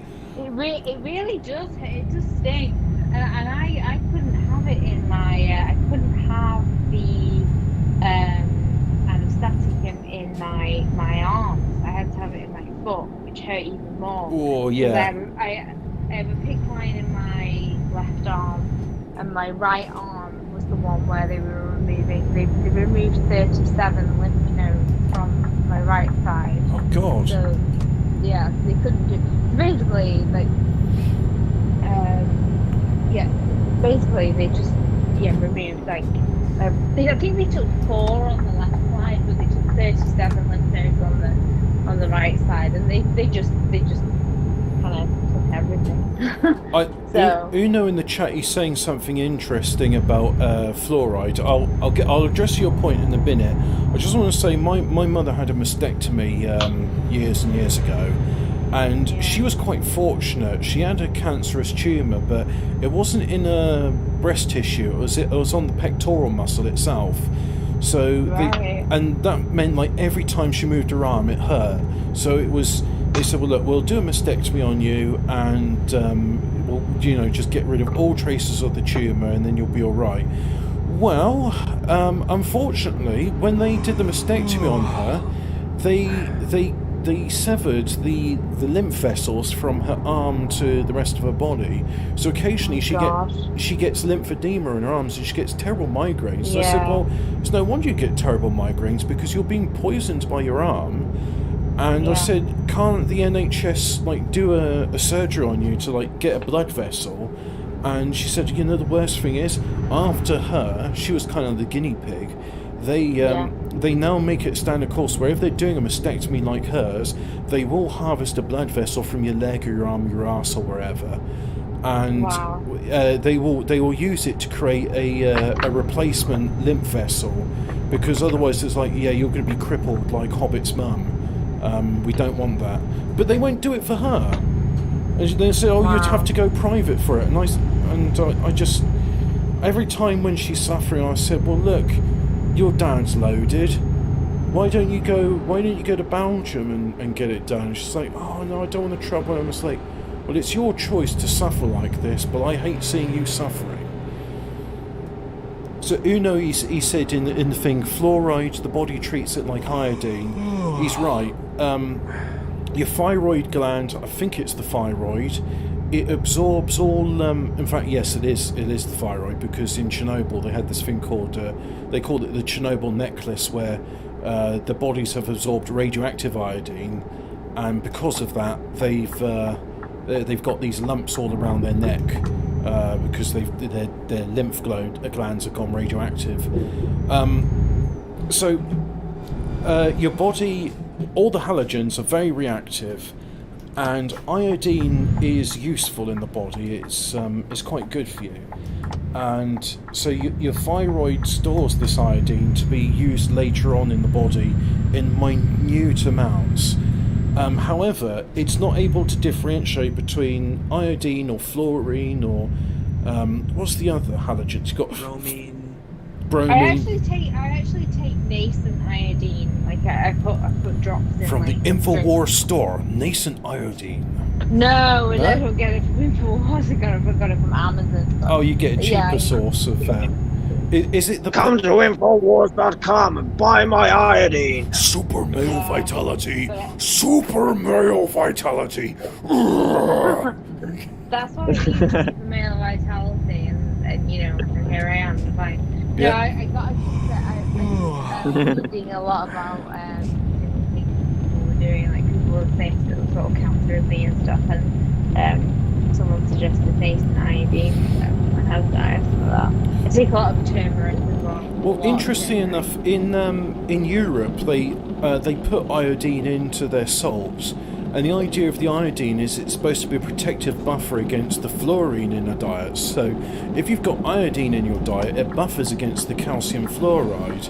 And it's why I always make an effort if I go to Belgium to get some iodized salt. And so they found they've done tests with it. In fact, they even did it in China, where there was like 2 towns right next to one another.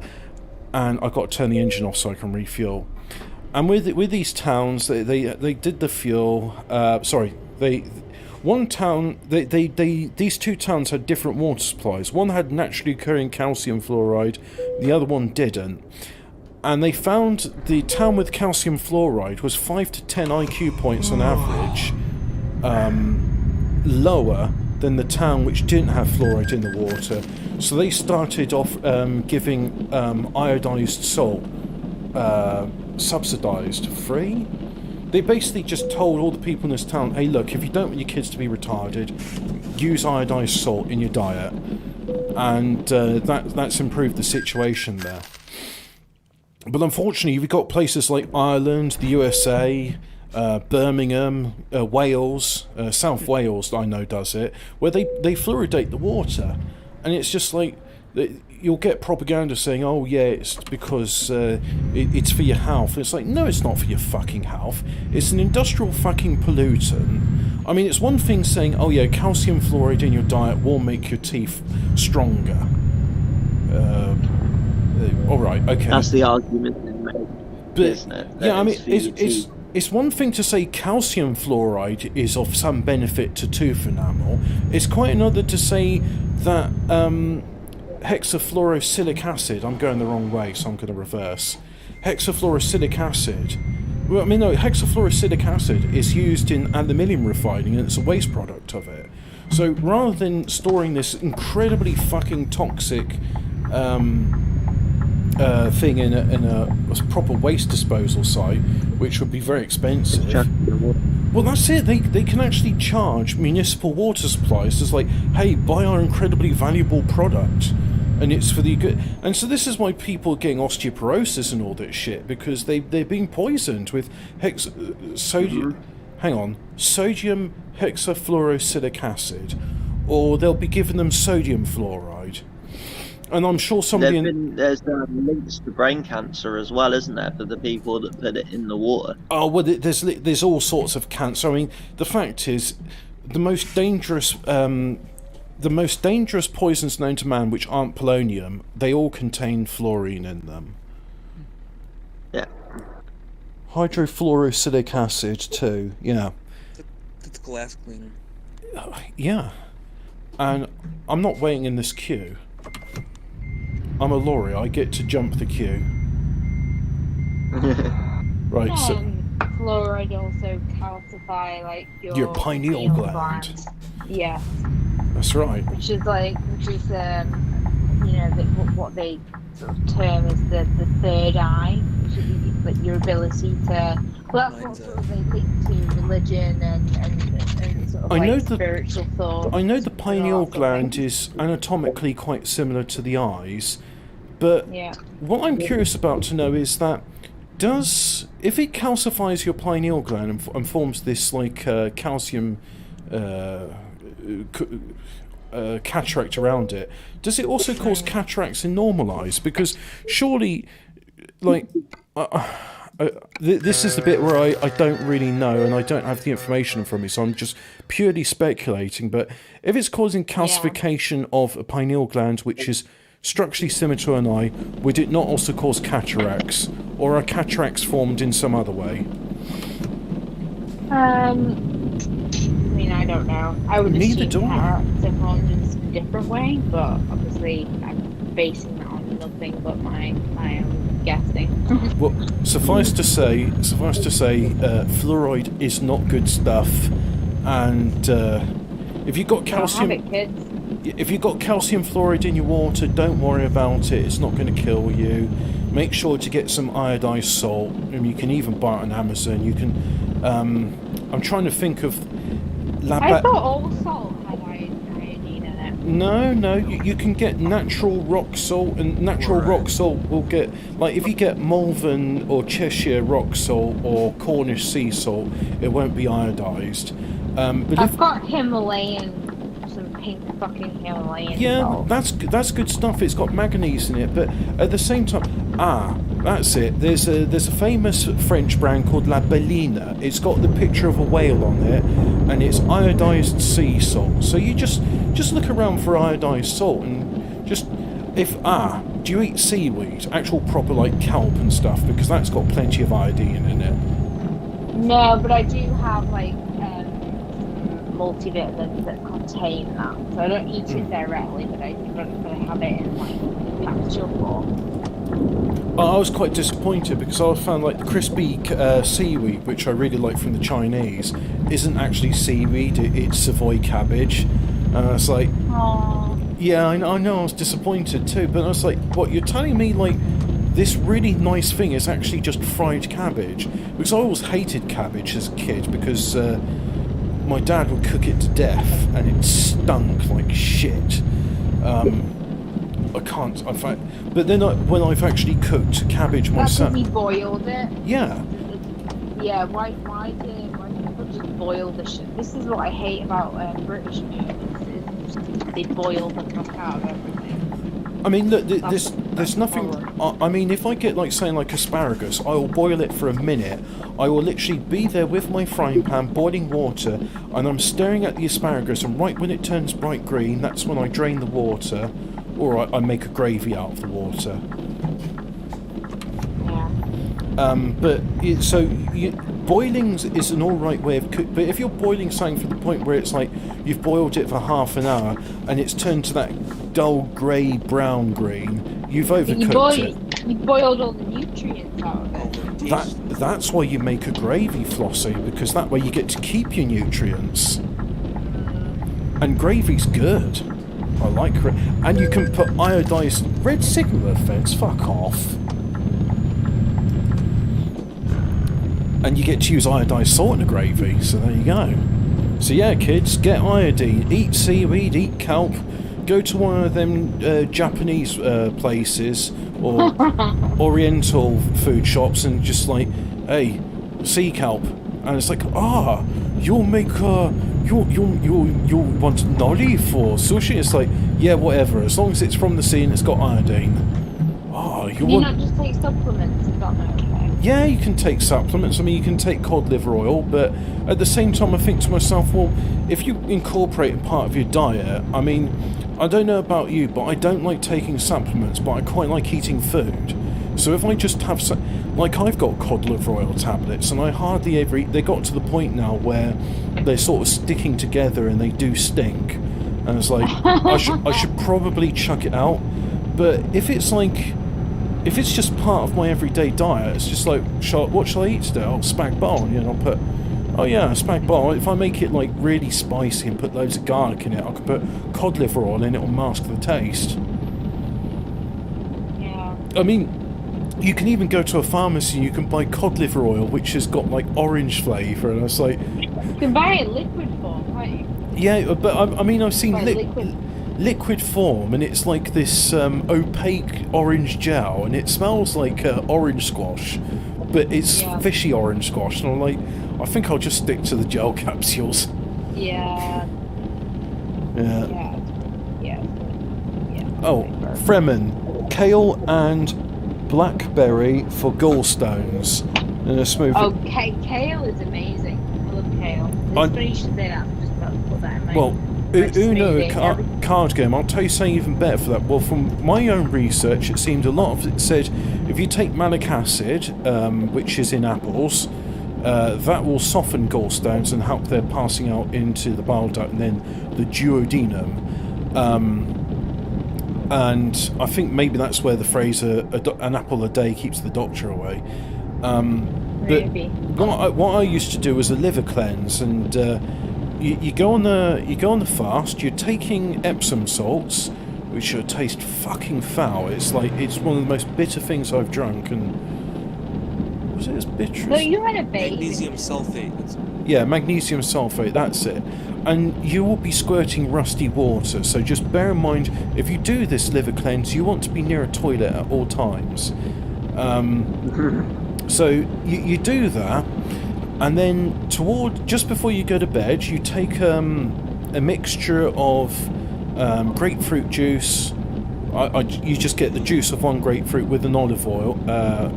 You mix that together, you drink that, and then you immediately go lay down in bed. And the first time I did it, I felt a twinge in my liver, and I heard this rumbling noise, and it's like, I'm not going to have to get up to go to the toilet. I didn't have to get up. But the very next day, can I do the too much info version, or shall I just, be diplomatic here? Say you had your squirtle. So the very next day, I had to use the loo, and some lumps came out. Those lumps were gallstones. The smell was unpleasant. I don't want to describe the smell because, I mean, no one's eating at this moment, but at the same time, it's just like, look, when you're doing it, just realise that those gallstones have probably been in there for years. So just brace yourself. It's not going to be pleasant. Just flush it away, and you can keep. Now, here's the thing. You do that, but you keep your diet the same. You've got your underlying problems with your liver because you fucked it with drugs or whatever. You're still going to get gallstones down the line, and I did get gallstones down the line. So I was doing this cleanse like every 4 months, and when I was doing it, I mean, the first time I did it, I had like some massive ones. One of them was the size of a walnut. And I was telling like nurses and doctors about it, and it's like, well, that shouldn't happen because your sphincter of the body can only dilate 20 millimeters. And I said, I know, right? But I mean, I didn't fish it out because I didn't particularly fancy sticking my hand in the toilet. But yeah. But ever since I did that cleanse, I was like shitting out lentil-sized gallstones, and I thought, oh, this is brilliant. And then I had horrible pain. Could have been, for all I know, a lentil-sized stone stuck in my bile duct. And that was really painful, and then I was just like, you know what? I can't go through this anymore. I can't live with the pain. Yeah, just whip it out, and touch wood, I've been okay. I am crippled in some ways.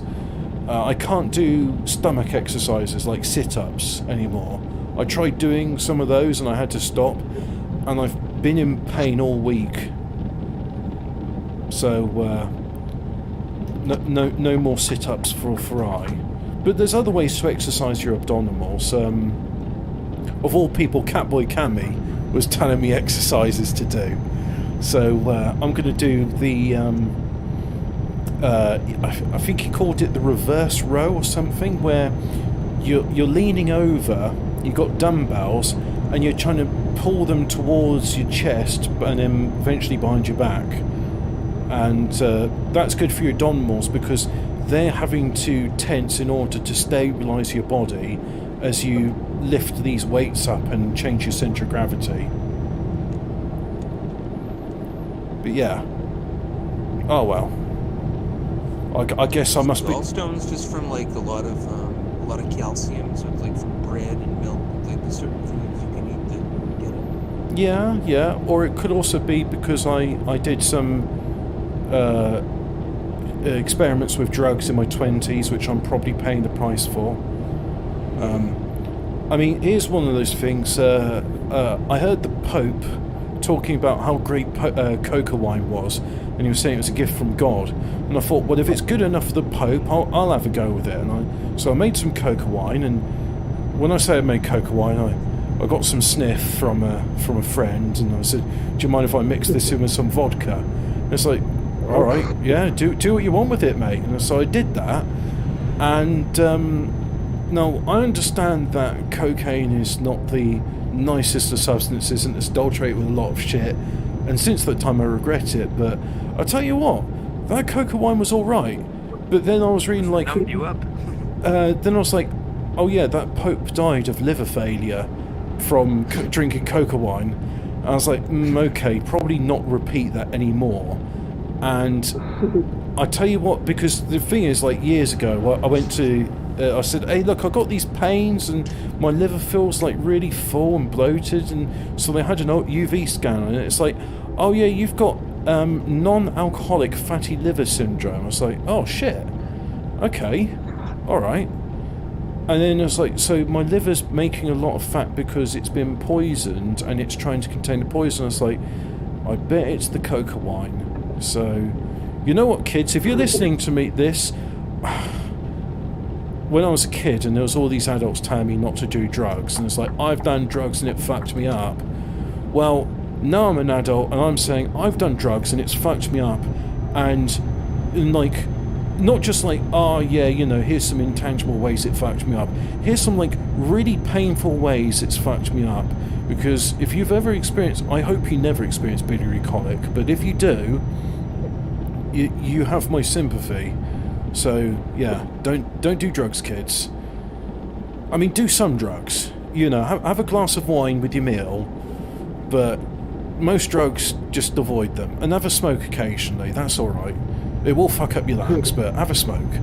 But yeah, smoke a bit of weed. It might mess your lungs up a little bit, but it might mess it. Well, yeah, I mean, if you smoke weed, you might find you turn gay and suddenly you got an interesting cock, but yeah. there used to be this meme on the forum I was on, and it's like, well, why do you want to do weed? Weed turns you gay. And it's like, that's not true. Brutus. Brutus was doing hashish in Afghanistan. I have developed an interesting cock. Well, there you go, Nordic. We're now we're both confirmed raging homosexuals. Shall we go millennial? Oh yeah, definitely. Do you reckon he'll take us on? Do you think Millennial Woes has smoked marijuana? I smoked one marijuana and now I am gay. Freddie Mercury smoked marijuana once.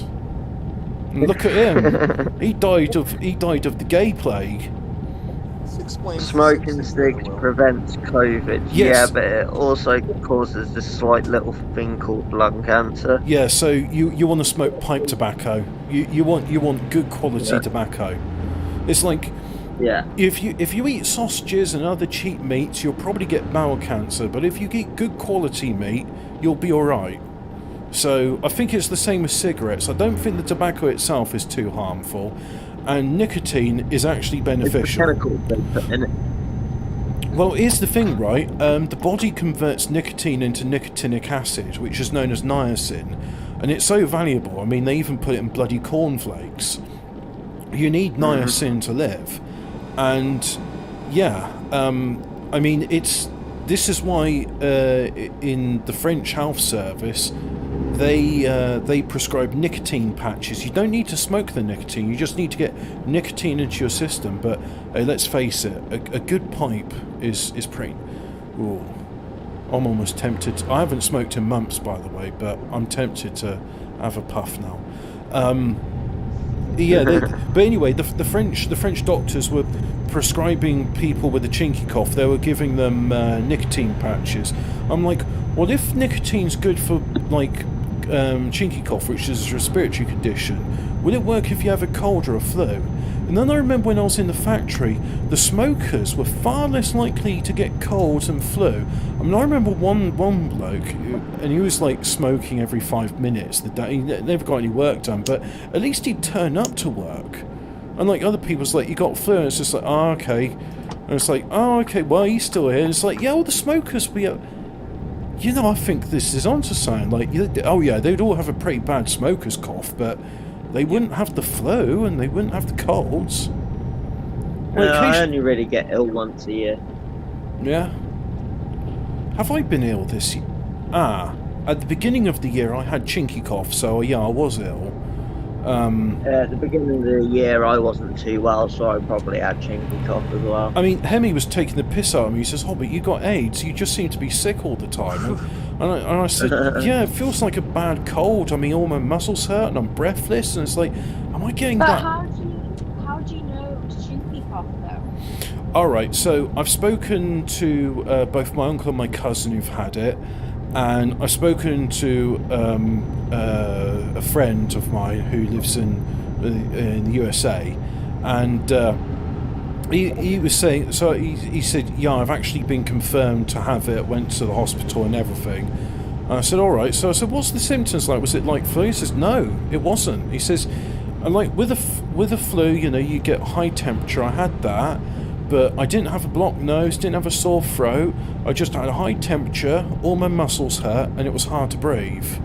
And I said, yeah, that sounds a lot like me from November when I left Austria, right up until February, when I got so fed up, I was like, you know what, I'm just going to drink a dose of colloidal silver, and that seemed to have cured it. So I was just saying, all you've described is exactly like the symptoms I had. And he says, you should get yourself tested. And I said, like fuck I am. Mind you, I did get tested in September. They said they weren't going to operate on me if I had the chinky cough. Because, like, when they put fentanyl into your system, your lungs barely work. So, it's like, if you got a chinky cough, you'd probably suffocate. It's a respiratory depressant. Yeah. That's why my nigger George Floyd can't breathe. He can't breathe. But yeah, and so you can barely breathe when you're on the damn stuff. And there's like, well, look, if you got any sort of coldness, so they shoved a great big fucking swab up my nose, and I said, you be careful, that's right next to my brain. He says, oh yeah, trust me, I don't want to poke your brain. I said, please don't. So he did that, and it really fucking hurt. It was not nice. A lot of snot came out with it, and he sent off to what is it called? Histology. I think that's study of samples. Histology. Funny enough, I had a job interview for working in histology, but I was just like, I didn't get the job in the end, and I thought, oh no, you mean I don't get to work with people's pee and poo samples all day? Because you walk into the fridge and it's like, oh yeah, this place stinks of shit and piss. It was, but you know, it's like, all right, fair enough. But anyway, so not just that, but diseased shit and piss. But it came back. Like, oh, right. It came back negative. And I should have asked him at the time. I said, if I had it in the past, and he said, no, it's only if you've actively got it. If you have had it in the past and your body's got rid of it, we don't do the antibody test because we don't know what the antibodies are yet. So I didn't ask him, but I said, how do you not know what the antibodies... No, they do know what the antibodies are. Am I talking shit? But anyway, I was tested in September and I was negative. But the thing is, you know, one of the first places, apart from China, to be struck with it was Lombardy in Italy, right? Well, when I was in Austria, Lombardy was the worst hit, wasn't it? well, yeah, and funny enough, Lombardy's got the highest population of Chinese in Italy, because they got this thing, they like the Italians are quite snobby about clothes made in China, so they want to see made in Italy on the label. So they're like, how can we benefit from Chinese prices but have a genuine made in Italy label? I know, we'll have the sweatshops in Lombardy and have the Chinese working there, and that way it's made in Italy. So anyway, it turns out that was the first place struck, and you know, surprise, surprise, it's because filthy fucking chinkies living cheek by jowl. They brought it there. So there were plenty of Italians in the Vienna Hi-Fi show where I was a guest. So I wasn't a visitor. I was working, but I can't mention what company I was working for. So let's just say I was a guest invited by a hi-fi company. And yeah, I just remember when I got back from it, I just thought, oh, I must have picked up some cold from Austria, one which I'm not used to. And it's like, no, mate, you had chinky cough. So yeah. But yeah, I'm just starting to think now, if ever I get like a cold, I've got a bit of a blocked nose, I really should get in the habit of smoking tobacco again. Tabasco sauce. Like anything with oleoresin and capsicum all unplugged, you know. Oh, well, why do you think I eat so much ginger? And yeah, it's... I went to Spoons prior to the show, and I had a meat feast pizza with chilies, and the chilies were too hot for me, so I only had a few of them. But my nose was running fierce after that. What's Interdimensional Lizard saying? I can't read the chat. I got to concentrate on the road. They could create a town in China called Italy and make it there. Yeah, they could. Made in Italy. But isn't this thing like you can put the country of origin, but you can't like say made in Sheffield, England. You also have to put England afterwards. So you'd have to make made in Italy, China. But it just, to me, it's like, it's one of those real pill-pull sort of things, like, oh, well, you see, it is made in Italy. Look, this is a factory in Italy. It's like, yeah, but... Oh, come on. Who works in it? Yeah. I've heard that there's like in China they actually have they named a place America so that they can actually put on the labels made in America. I don't know how true that is, But at the same time, I mean, why do the Chinese even need to do that? Why can't they just like slap a label on it saying "Made in Japan"? I mean, who's going to check?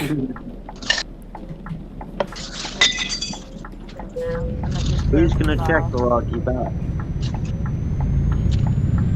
If you notice gaming, a lot of like games are starting to be made in China now instead of Japan. Yeah, and they're fucking shit. They tend to be those mobile games and things like State of Survival, and they're all cookie cutters of one another as well. They are. They're fucking dire, and it's just like everyone talks about like, oh yeah, China, and you know what? I think Chinese games more than anything else is why I want to see China nuked. I mean, they should definitely be nuked for like giving us the Black Plague and the chinky cough, but the Chinese games is like the #1 reason I'd like to see them exterminated, because oh no, Hobbit's fed posting in Minecraft. So there we go. Shin Megami Tensei. Yeah. Just think about it. It was like the Rape of Nanking worth Mario and Shin Megami Tensei. Hell yeah, it was. But that's the thing. I mean, all the Chinese games are shit. The Japanese games are pretty good. I mean, someone in the chat earlier asked me if I played a JRPG. No, I haven't. They're not really my cup of tea. But I have a lot of respect for the Japanese games. I mean, I love Gran Turismo. I think that's a brilliant game. Katamari Damacy, I think, is one of the finest games I've ever played. I've got Katamari on. I just need to plug in my PlayStation controller and play it sometime. That's a great game. Love Katamari. The Japanese have made some truly great games, but most of the games I like are simulators or strategy games, and the Japanese, they're more sort of like skill-based, fast reaction sort of things. I mean, don't get me wrong, I love those sort of games, especially if we're talking about something like Street Fighter 2. Love that game. Brilliant game. I love all the fighting games like from like the 90s, like all the Neo Geo shit, like that was. I can't believe I mentioned all these Japanese games without mentioning Metal Slug, which is like... Yeah, dude, Metal Slug. I've got the Metal Slug. There's like this hardback with all the art from the games, talking about it, interviewing like the developers, and it was really interesting because they're like talking about like the before it was like SNK. a movie out of it, yeah. Well, before it was SNK, it was this other company, and they were talking about how they used to make these arcade cabinets, and just talking about like the game and stuff, and it was beautiful, and it's the artwork in it really is beautiful. Yeah, it's amazing. I mean, this is the thing, right? A lot of people like these pixel art games these days, and I don't like them, but in 1996, you could tell that Metal Slug was a real labour of love, real high-effort thing. Right, I'm going to need to sit up and do this. Hey, we're here in Leipzig. So, from I know some guys who nicked a load of copper armoured cable from that donut in Oxford, got serious bird, cable was high radiation. When you're talking about the donut, do you mean the Headington roundabout? Armoured copper cable? Blimey. Were they pikeys? Yeah, were they pikeys? Yeah. I mean, this was a thing. I was talking with. I went to a pharmacy in Dunkirk, of all places, because I said to my granddad, I said, hey, I really want some of that citrate de betaine, betaine citrate. And he says, that's not a Belgian medicine, that's a French one. You'll have to go to a pharmacy in France to pick it up. So, shit, I've done the thing, haven't I? I've detached the trailer. That's not what I meant to do. Right, let's try this again. So I was talking in Dunkirk, and they were sort of like, "Oh, you're English?" And it's like, "Oui, je suis anglais, mais fais semblant que je sais parler français." And it's, pretend I speak French. And so they're asking me about Brexit and all that stuff. This was about 4 years ago, and I said to them, "Hey, here's the thing. when I go into Belgium, because I was telling them, I said, look, I like Europe, that's why I make the effort to come here. But here's the thing, when I go to Belgium, the motorways there, highways I suppose you call them, they're brilliant, beautiful illumination, but I come into France and all the lights are turned off, and they said, oh, well, they've had problem with GIPOs, they keep thieving the copper from the street lights, so now the French government won't replace them anymore. And I was like, I didn't say it at the time, I just said, well, to me it sounds not like a problem with the French government. Well, actually it is a problem with the French government, but I said, really your problem is the GIPOs. And I said, why don't you get rid of them? It's like, we're not allowed to. They sort of laughed, and it's like, yeah.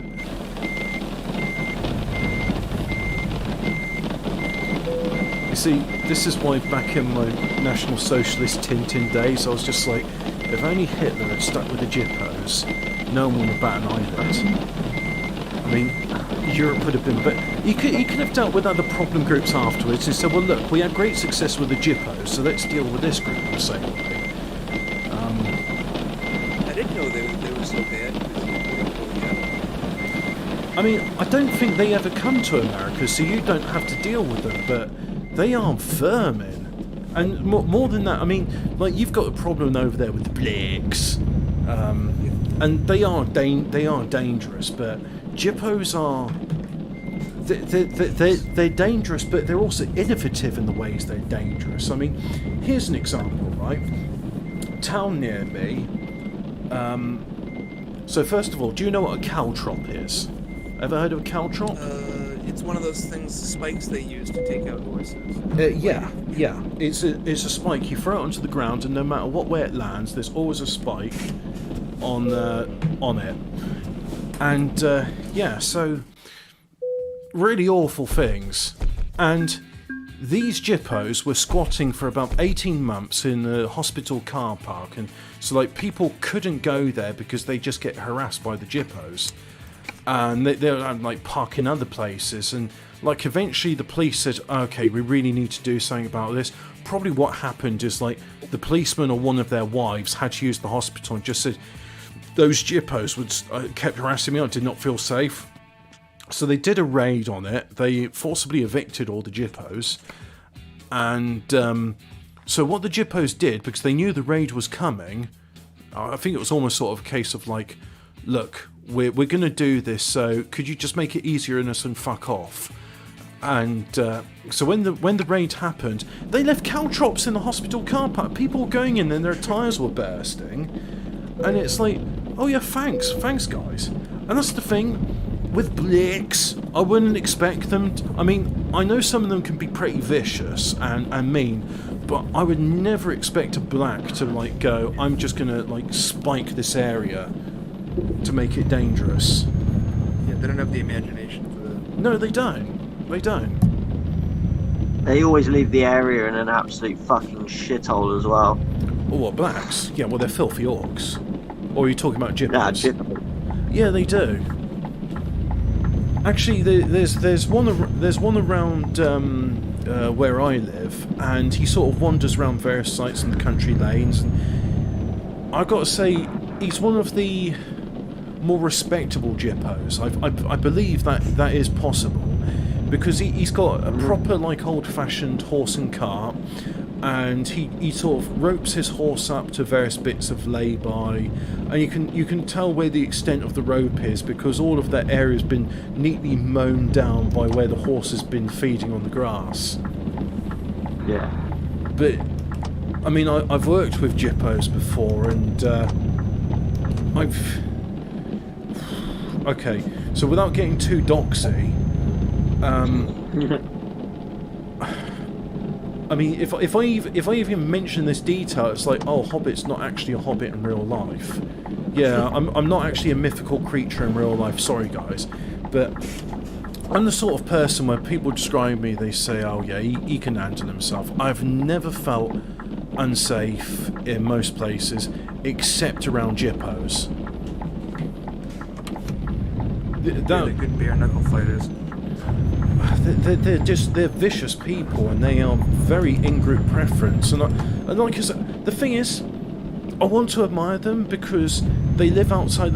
Back when I was a libertarian, they live outside the law. They don't pay taxes. They're anarchists. Sovereign citizens. Yeah, they are. They're travelling on the land. They are freemen on the land. But at the same time, it's just like, yeah, but they also steal my pet rabbit and cook it, and then try and sell me a lucky rabbit's foot. I was like, you fucking bastards! I hope you die. There's a reason Jesus Christ said you are of your father the devil. It's like, fucking jippos. Someone described them as working class Jews. I laugh because it's like they might as well be. Yeah, they might as well be. They call everyone racist all the time as well if you don't like them. They call them tinkers over there. It's Just like, no, jippos. it's like, look at you. No, they don't really refer to them as tinkers. I've not heard anyone refer to them as. An Irish thing, because my grandmother Yeah. called them tinkers. But anyway, I think I'm pretty much done for it. So, engine off. That's it, and that's going to be the stream. We delivered 2 Christmas loads, so I've got another 5 to do. I might do it tomorrow. But thank you all guys for watching. Hope you enjoyed this Hobbit After Hours, and you may now go away. Except you guys in the voice chat. That's just for the benefit of the YouTube audience.